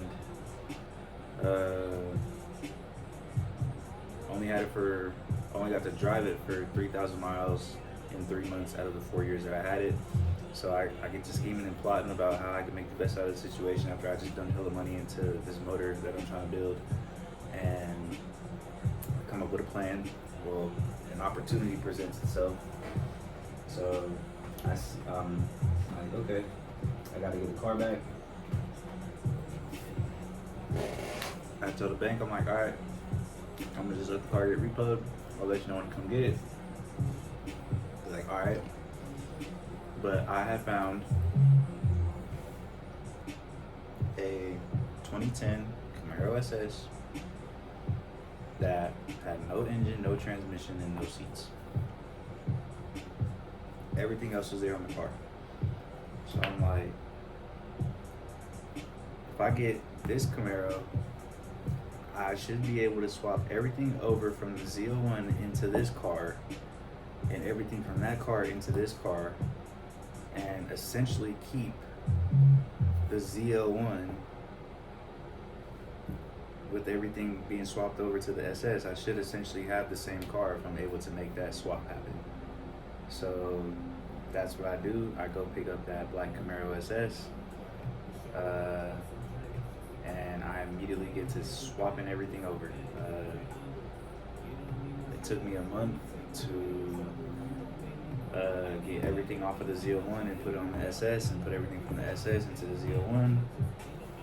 Bank comes and gets the Z01, and the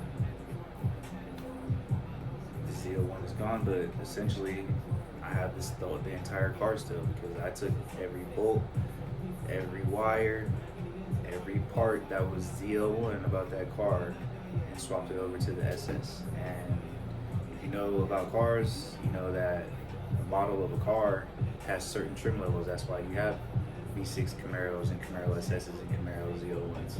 They're all built on the same platform or the same body. They just have different features and different performance modifications that make them different trim levels. But all the parts that fit on one car will fit on another car because the foundations are the same. The body is the same. So everything that was on the Z01 bolted right into the SS body. So I was able to basically keep the Z01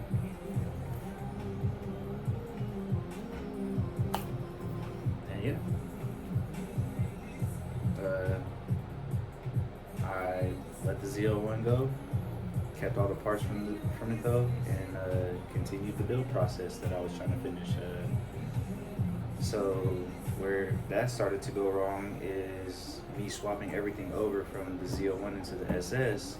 Apparently there was, computer issues or communication issues with the body of the SS and the Z01. And that got confusing to me because I'm like, well, people put this type of engine in cars that aren't even Chevy related. You can LS swap damn near anything in the world and get it to work and run and communicate with that car. But apparently it was an issue to get all the stuff from one Camaro to work in this Camaro. And that was what I was trying to figure out as I was coming to what I thought were the final stages of me getting that car together and running again. So this is year 4 or 5 of me trying to, make that shit happen and come together. And I'm like, damn, bro, like it's getting tiring. I'm going through so much. I'm doing all this, jumping through hoops and making all these fucking like crazy scenarios happen and get myself in these crazy situations. And I'm like, fuck, this isn't what I wanted, man. I just wanted a car that I could drive. Like I didn't care about shit else. My circumstances at the time. I didn't have no other expenses with me staying home, going to college. I was from Reno, so I was staying at home. Tuition was cheap because I was in state. So the car was my only expense. But I'm like, damn. Over those 4 years of me trying to put that car together, I started realizing that there's shit that I want to do besides cars, like travel, buy a house eventually. I didn't give a fuck about buying a house when I got those cars. Started, wishing I was able to buy a house, use my credit to start businesses and shit. But, all that shit was out the window because those repos fucked my credit up. So,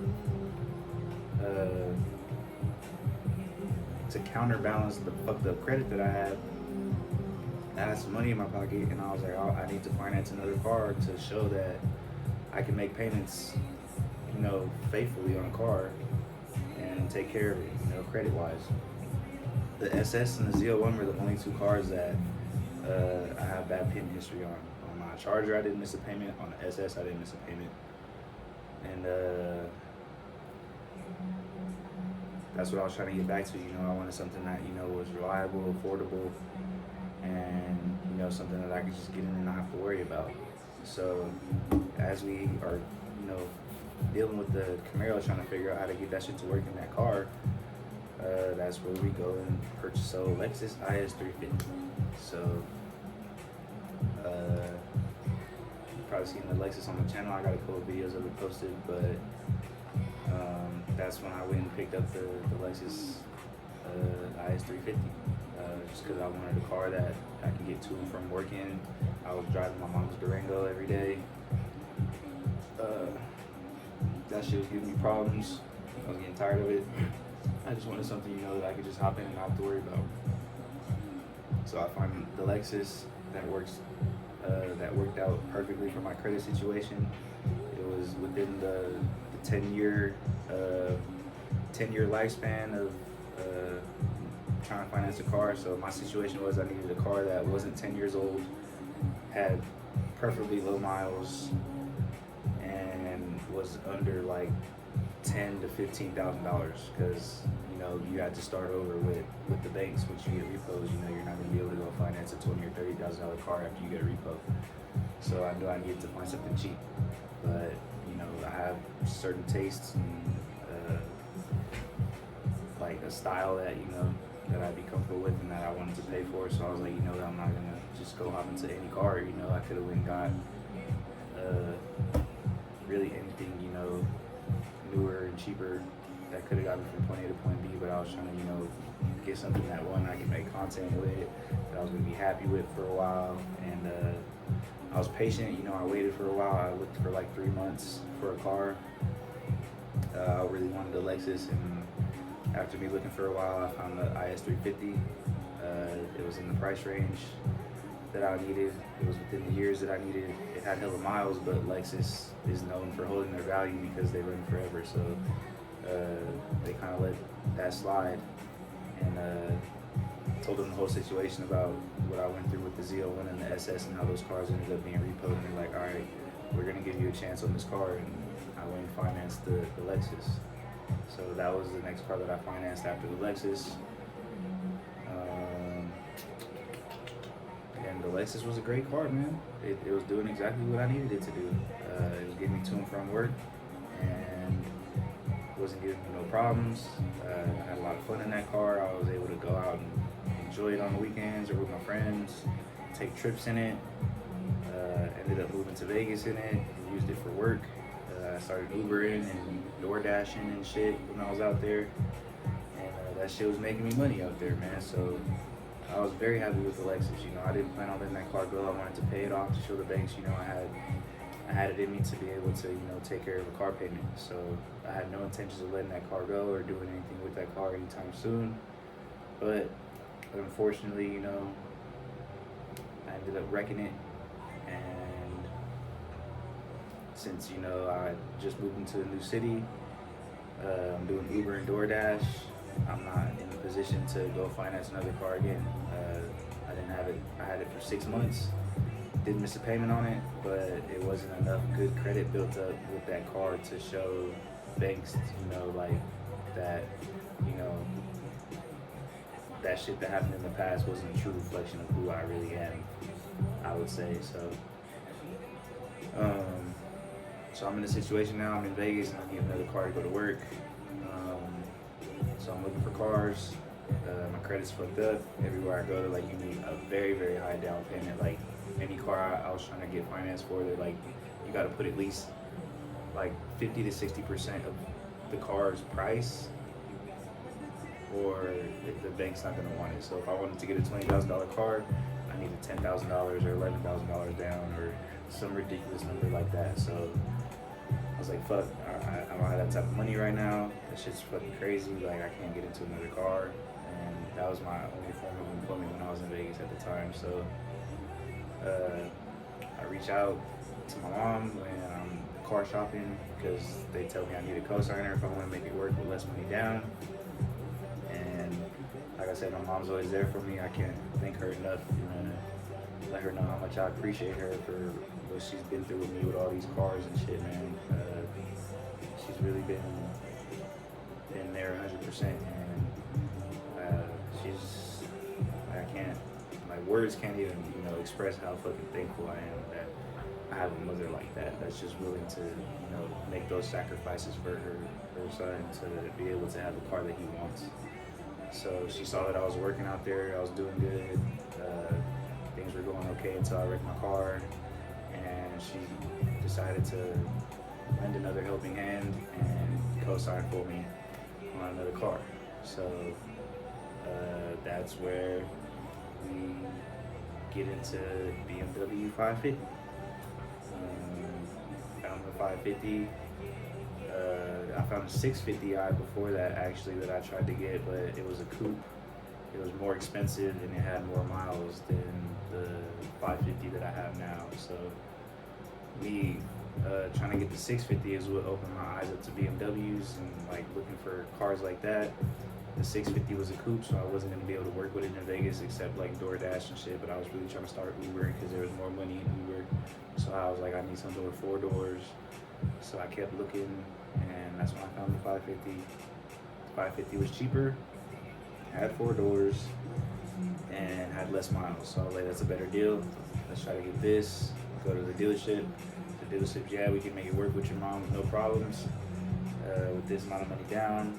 I initially told him I wanted to put a certain amount of money down, and my mom had done what I was trying to do and had rebuilt her credit up because she had co-signed for me on the Z01, but because I got the repo with the Z01, she also got a repo in her name with the Z01, which fucking hurt me to the core, bro. Like, I was doing everything I could to avoid that happening to her credit, but she was able to finance another car after the Z01 got repoed. She was making her payments, building a good credit history on that end. She's had a good stable job for a while. So the banks look at her situation a lot better than they look at my situation. My situation is 2 repos with really high balances left on them, and her situation is 1 repo with good job stability and all that good stuff that banks are looking for. So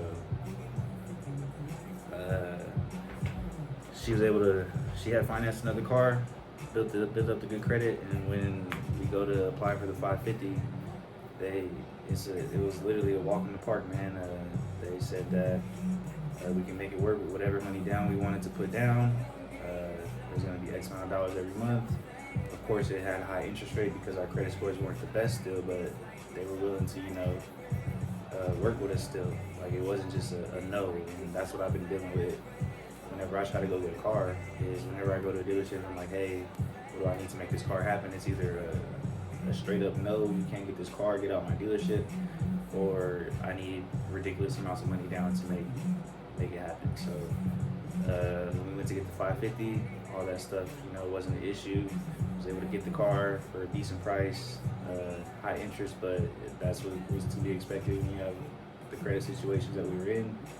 But they made it work for us, man, and that car's been great. That car literally has changed my life. I got that car literally to work when I was in Vegas, but that was that car's whole purpose, was to just be a Uber car, a workhorse. Just bring in money, have it pay for itself, build up credit. Because it being in my mom's name, I was like, if I pay on this, it's gonna build her credit up even more, and then she'll be able to get what she wants whenever the time comes. That she wants to make that decision and get something else. So I was all for it, man. I was in a position to pay for it 100%. I was making great money in Vegas, and I ended up coming back to Reno to handle some family stuff. And long story short, I just never went back, man. Like, when I came back to Reno, I was like, man, I really miss it out here. I ended up working in the BMW out here a couple of days, and I saw the money potential with me Ubering in the BMW out here, and I was like, I can make it work out here doing what I was doing in Vegas.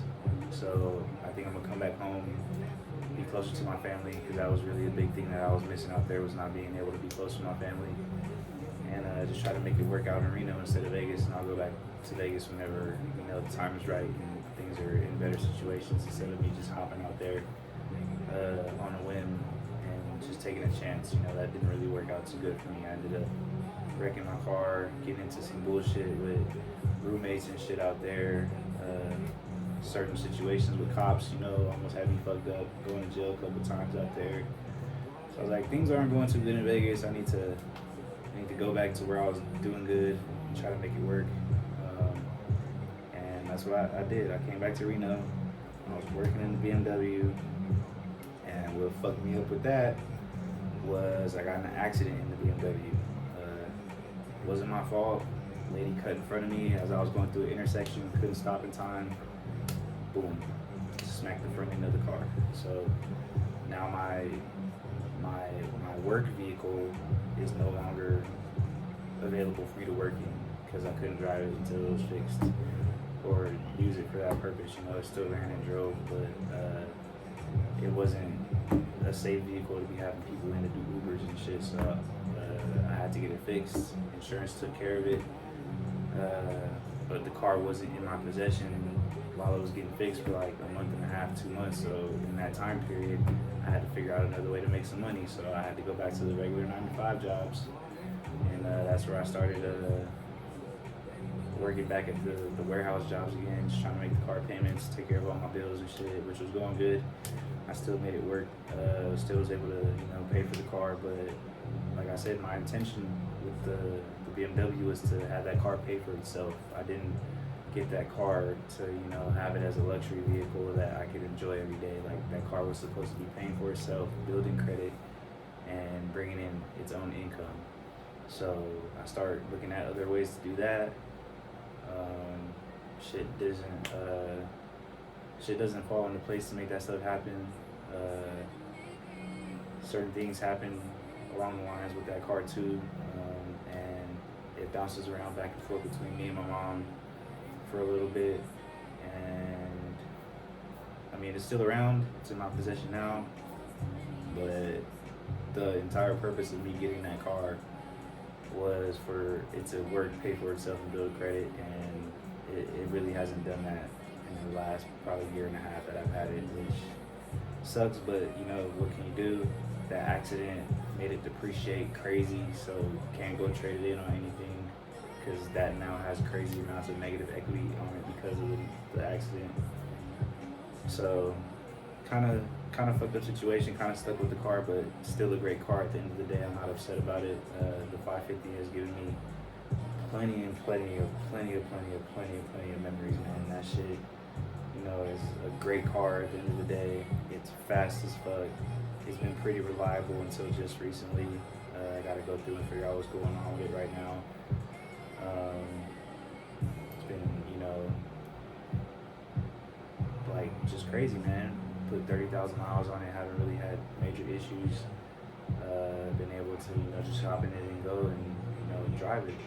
So it'd be nice if it was paying for itself like I intentionally wanted to, but that's just not how it happened. But it is what it is. Still a good car, still around. Still very happy with it, Probably don't plan on getting rid of that car anytime soon until situations just work out better to where it's either worth more or we owe less or whatever the fuck. But just the situations we in, man, Like I said, I'm just a regular person trying to make it. I love this car shit, so that's what I invest myself into, that's what I feel like I put myself out there a lot to do. So yeah, I always sacrifice a lot to make my car dreams happen, and I don't know, the BMW has been a great car. That's all I can say about that thing, man. Can't complain. We got it, it's here, type shit. But that was the whole roller coaster of how we got to the car situation, got through the car situations that we went through, and where we're at now with the cars.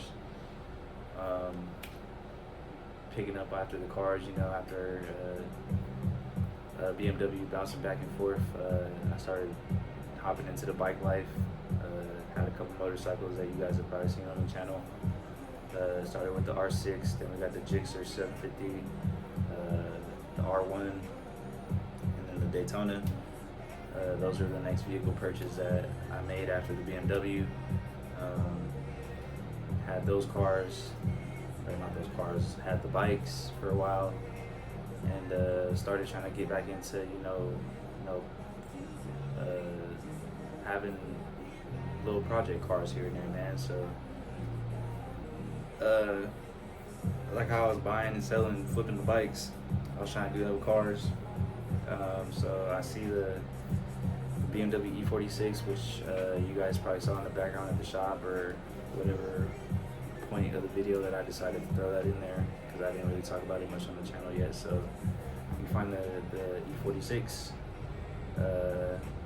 as a non-runner at the time. I get it fixed up, get it running, trying to get it all straight for it to just be a decent daily driver to get to work and all that. And it ends up needing engine work. So that car basically needs a new motor, or the one that's in it fixed. And I'm like, you know what? This car has been nothing but headaches since I've had it, but it's a car that I've always wanted. Spending money on it, spending money on situations to get the car, make shit happen. I'm like, you know what? I have a car. It has a lot of stuff on it already that I would want to do to it. So I was like, all right.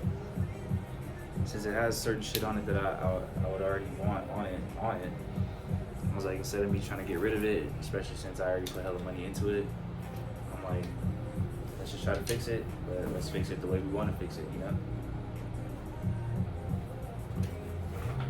I ended up buying another E46 Ford engine for that car, but before I took the engine out the car, I was like, let me see if I can, you know, make the engine swap that I want to put in that car happen, and that's where we end up with the Firebird that was in the shop that you probably see.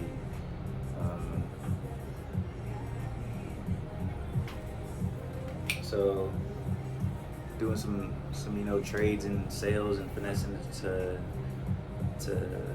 put some stuff in place, I was able to pick up that Firebird, and the Firebird literally was just supposed to be a donor car for the E46 so I can have an LS swap E46. So the plan for the E46 now, since it needs a new engine, is to swap the motor from the Firebird over into the E46 and have an LS swap E46. That's the goal.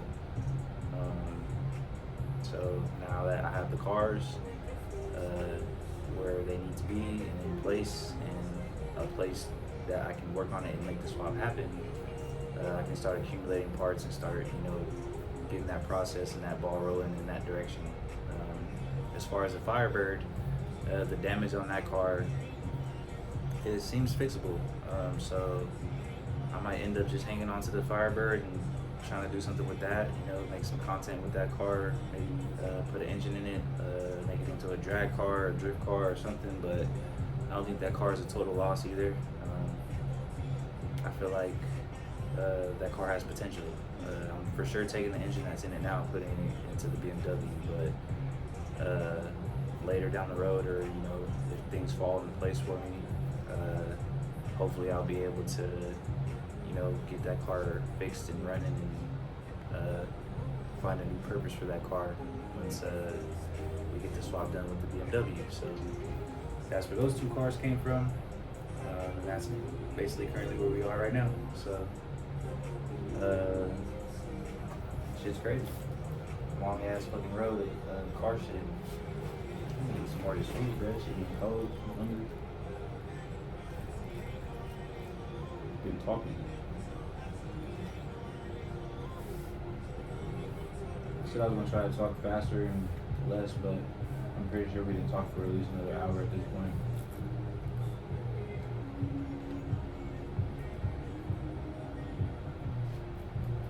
And it's gonna be a long ass video, so if you made it to this point, I appreciate you sticking through the story.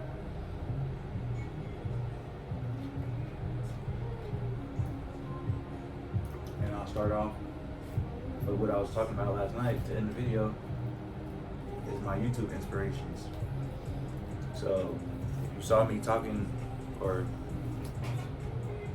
the video that I made last night at the shop when I was trying to talk about all this, I had that notepad with all the cars that I have written down, but I also had all the YouTubers that I wanted to, you know, shout out for inspiring me and, you know, just helped me figure out what direction I wanted to move the channel into, you know. So I was like, let me go through, let y'all know who I watch, what kind of influence they had on me over the last couple of years, why I fucked with the channel, and what I want to bring to the channel because of those people.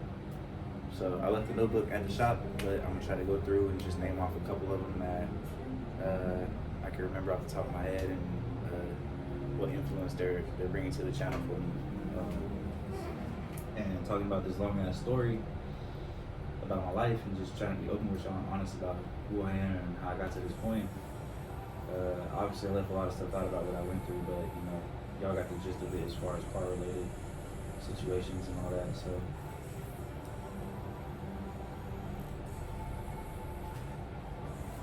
fucked up situation, fucked up credit.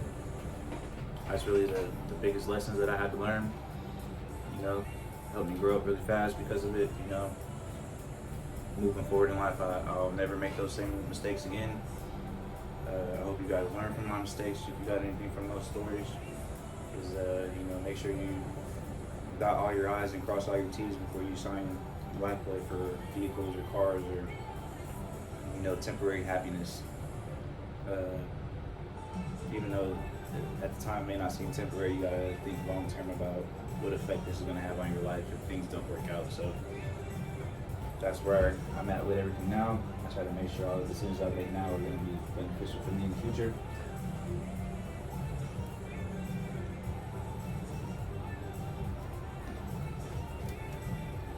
And you should do the same.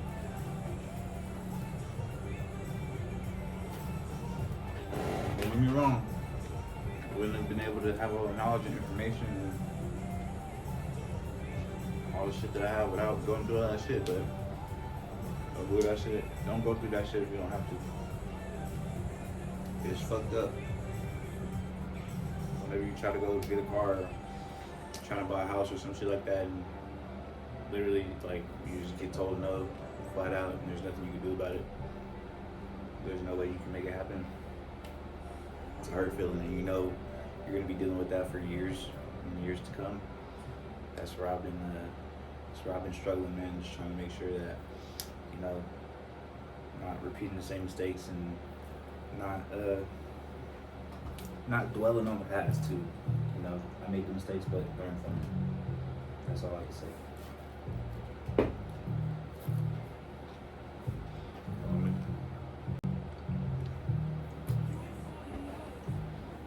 So,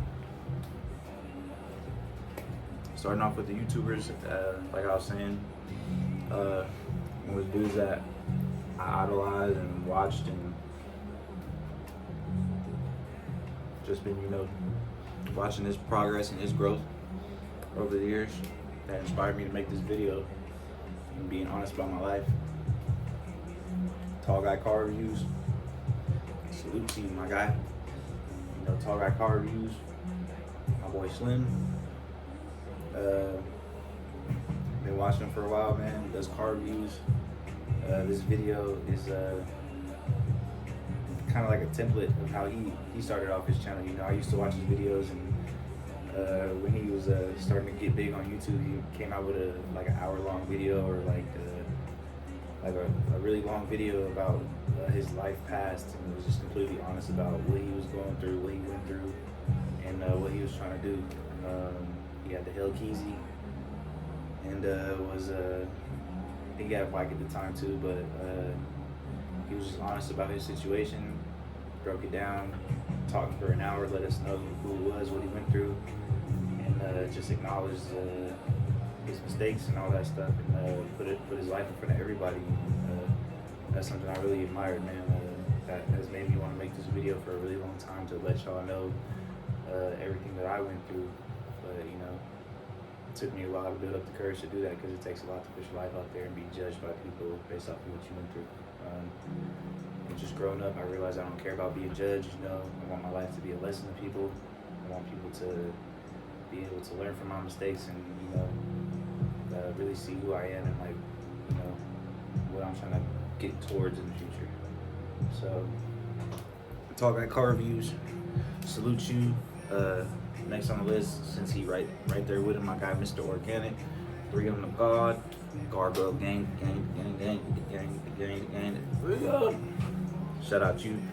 Been watching your progress and your growth too along the way, man. So shout out you. Those two guys just bring in like true, authentic personalities. You know, they're the same guys in every videos, man.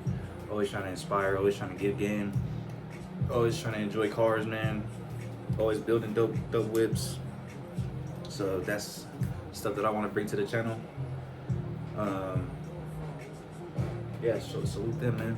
Appreciate y'all bringing the content, inspiring young dev to try to figure out what he wants to do with his channel, man. So definitely some Tall Guy Car Reviews and Mr. Organic type content in the future, for sure. Hopefully one day I get to work with those guys, man. Solid dudes. Moving on, I'm already drawing a blank on the people that I fucking talked about last night. That was a long ass list of YouTubers. But I'll try to talk about, I think the next people that I could try to bring up is the moto vloggers. So the moto vlogging is what really got me watching YouTube. My first videos of me, or like the videos that I would watch when I first started watching YouTube were moto vloggers, and it was because I was trying to learn how to ride a motorcycle. So I was watching moto vloggers. The first couple guys I would watch is this dude named Cycle Cruiser. It's like motorcycle tips. Funny ass dude just talking on the bike and teaching people how to ride motorcycles. That was the first dude I used to watch, man. And then found my boy Do It With Dan. Do It With Dan. Do It With Dildo. Do It With Dickhead, whatever he wants to call himself. That should be hella funny, but nah, shout out Do It With Dan, man. My boy Do It With Dan.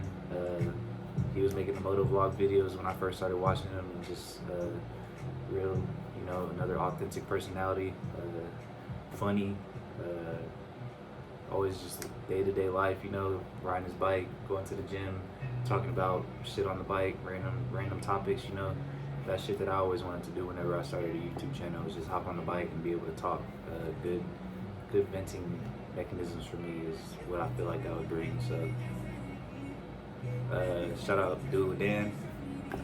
Been watching you for a long time, bro. Still doing your thing on the YouTube, man. Still watching the videos, man. So keep up. Good work. Keep doing what you're doing, man. You out there inspiring people like me, man. So Do It With Dan. Solid guy. Who else was a motor vlogger? My boy Snooge. So I used to watch Snooge videos all the time.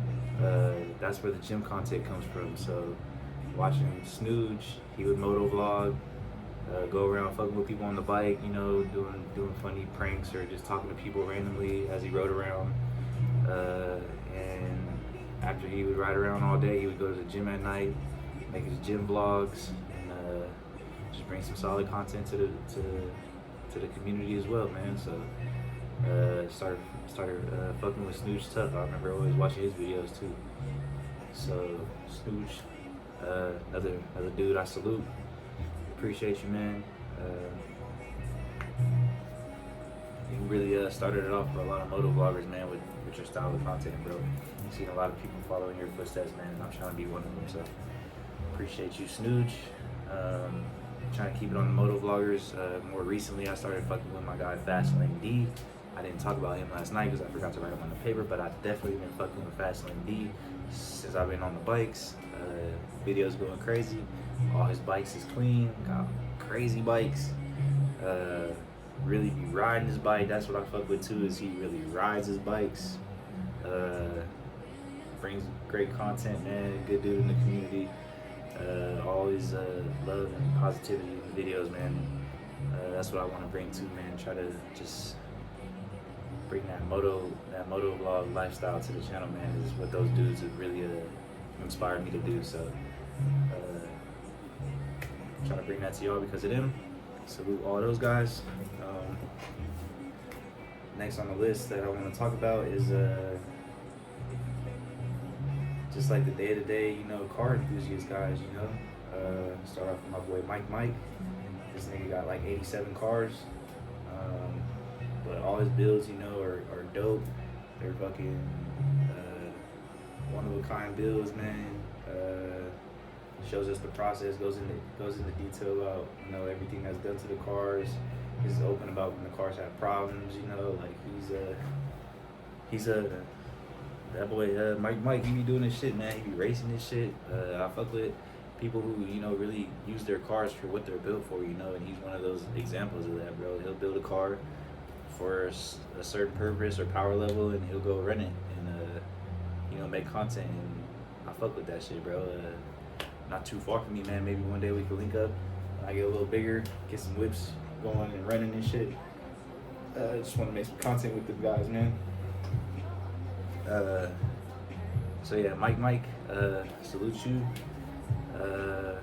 Fuck with you tough, man. Keep doing your thing.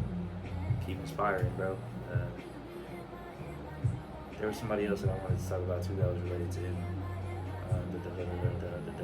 Fuck it, I'm gonna just talk about him now. I was gonna save it for last, but Fresh Kicks, since you're on my mind, Fresh Kicks is probably the biggest influence of how I want my channel to be structured as far as the production and the POV views of the videos that I post. So Fresh Kicks, been watching him for a minute, and all of his videos are POV obviously, but he focuses on the cars and like the car culture. He doesn't really put his face on camera too much, which is what, you know, I don't know if he's just uncomfortable with it or whatever, but for me, I feel like I don't really care about showing my face on camera. I'm really only doing it in this video just to, you know, say I did it, let y'all see me. We can talk about this shit, but for the most part, everything on my channel, I want it to be focused on what I'm recording or what I'm doing. I don't really care about having the attention on me or what I'm doing. I hate having the attention on me. I hate feeling like I'm, you know, trying to be like, look at me, I'm doing this, blah, blah, blah. I want my channel to be like, nah, we here to see this, we here to do this. Let's do that type shit. So that's where I want my videos to look like Fresh Cakes, but also his builds, man, just clean, simple, good energy, fucking with kicks, man. No hate, no love. Always it's just like do your own thing when it comes to cars, man. Don't give a fuck what nobody else says. I feel the same type of way. Just build your car how you want to build your car. He's had dope ass whips, man. Inspired me because I've been watching his journey go through all the cars, with all the crazy cars he's had, man. I'm like, damn, you really just building what you want to build, and that's what it's about, man. It's just building what you want to build, bro. Fuck what everybody else thinks. And everybody else that I kind of mentioned too is the same way, which is why I watch all these guys, man. They all have that same type of mentality, I feel like. So don't do shit for attention or for the crowd or for the views, man. Do that shit because you love it and that's what you want to do, not because it's what everybody else wants you to do. So that's what I want to bring to the channel, man. I definitely left out hella people on the list that I talked about yesterday, but they'll show up again in another video. I've been talking for, again, over an hour. It's late, gotta shower, gotta eat, finish eating, figure out all this fucking footage and shit that I want to throw onto this video that goes with what I was talking about, man. So gotta get to work some more. But I just wanted to remake the end of this video since it got fucked up last night with the audio, and just you know, get back to making more videos, man. It's been a while since I've been making content, but we got the shop now, as you guys can see. We got some car projects on the way. We got some stuff that we're trying to do, and we got some people we're trying to work with, man. I feel like it's gonna be really dope. We're gonna bring some cool content, man. And that's what it's all about, man. Just creating these memories, creating these moments that you can share with people, man. That's what I'm trying to bring out, man. All love, all positivity, bro. None of that fucking weird hater shit. We just rocking with the culture, I guess. I don't know. It's the start of the Motorverse, man, where we just appreciate anything, you know, motor related, motor fucking, anything motor fucking involved, cars, bikes, planes, trains, whatever the fuck you're talking about, man. Just showing love and appreciation for, you know, that type of culture, whatever it may be, man. Don't know how far it's gonna grow, where it's gonna go, but you know, 2023 it was like a year of trial and error, trying to figure out what I wanted to do, how I wanted to structure everything in my life, and I feel like now things are starting to fall into place. All the seeds that we was planting, you know, we finally started seeing the roots, you know, spread, and just start taking care of our shit, man, you know. Gotta be a gardener and water your plants. Realize that the day you plant the seed is not the day you eat the fruit. And just give myself time to, you know, grow into who I'm trying to become, man. Bring you guys the content that I want to bring you guys. I want to bring you guys good quality videos, either educational, informational, or fucking is entertaining at the end of the day. So, yeah, that's my vibe. Shout out one more dude I want to bring up, my boy Most Films.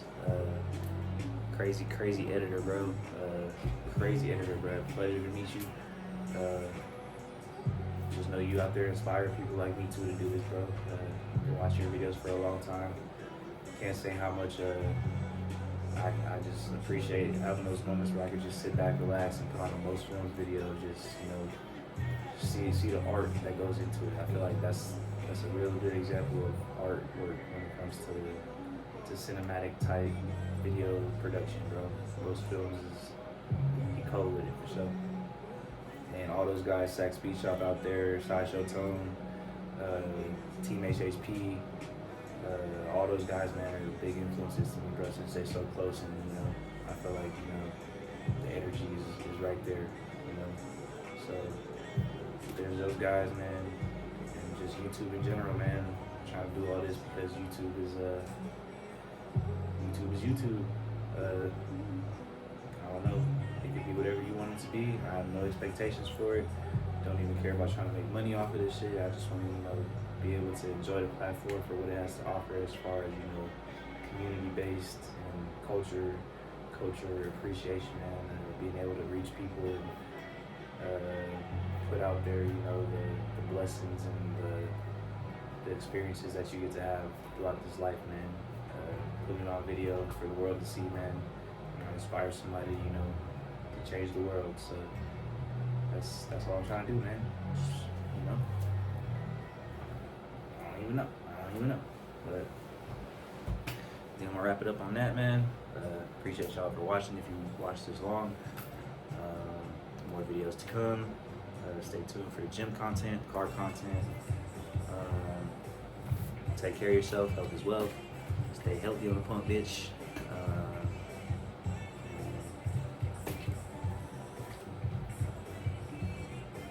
Live your life, enjoy your life, man. That's what we're doing out here. About to finish this grub, hop in the shower, do a little bit of more editing, and take myself to bed for a little bit, and hop back up and get back to work, man. So appreciate y'all. Staying tuned in. Let's make this shit happen, man. I ain't gonna say this shit all the time, but like, comment, subscribe, you know, if you're fucking with the vibe, share it with somebody who you feel like uses video. Definitely take all my bad experiences and learn from them before you go through the hard shit like I had to go through it, and just go from there, man. So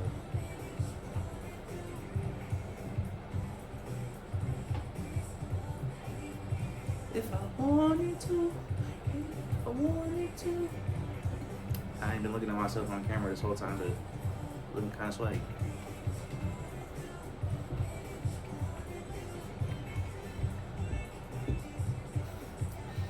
Let me stop fucking around, man. I'll catch y'all later, man. Have a good night. Stay safe, stay blessed, man. I'm out.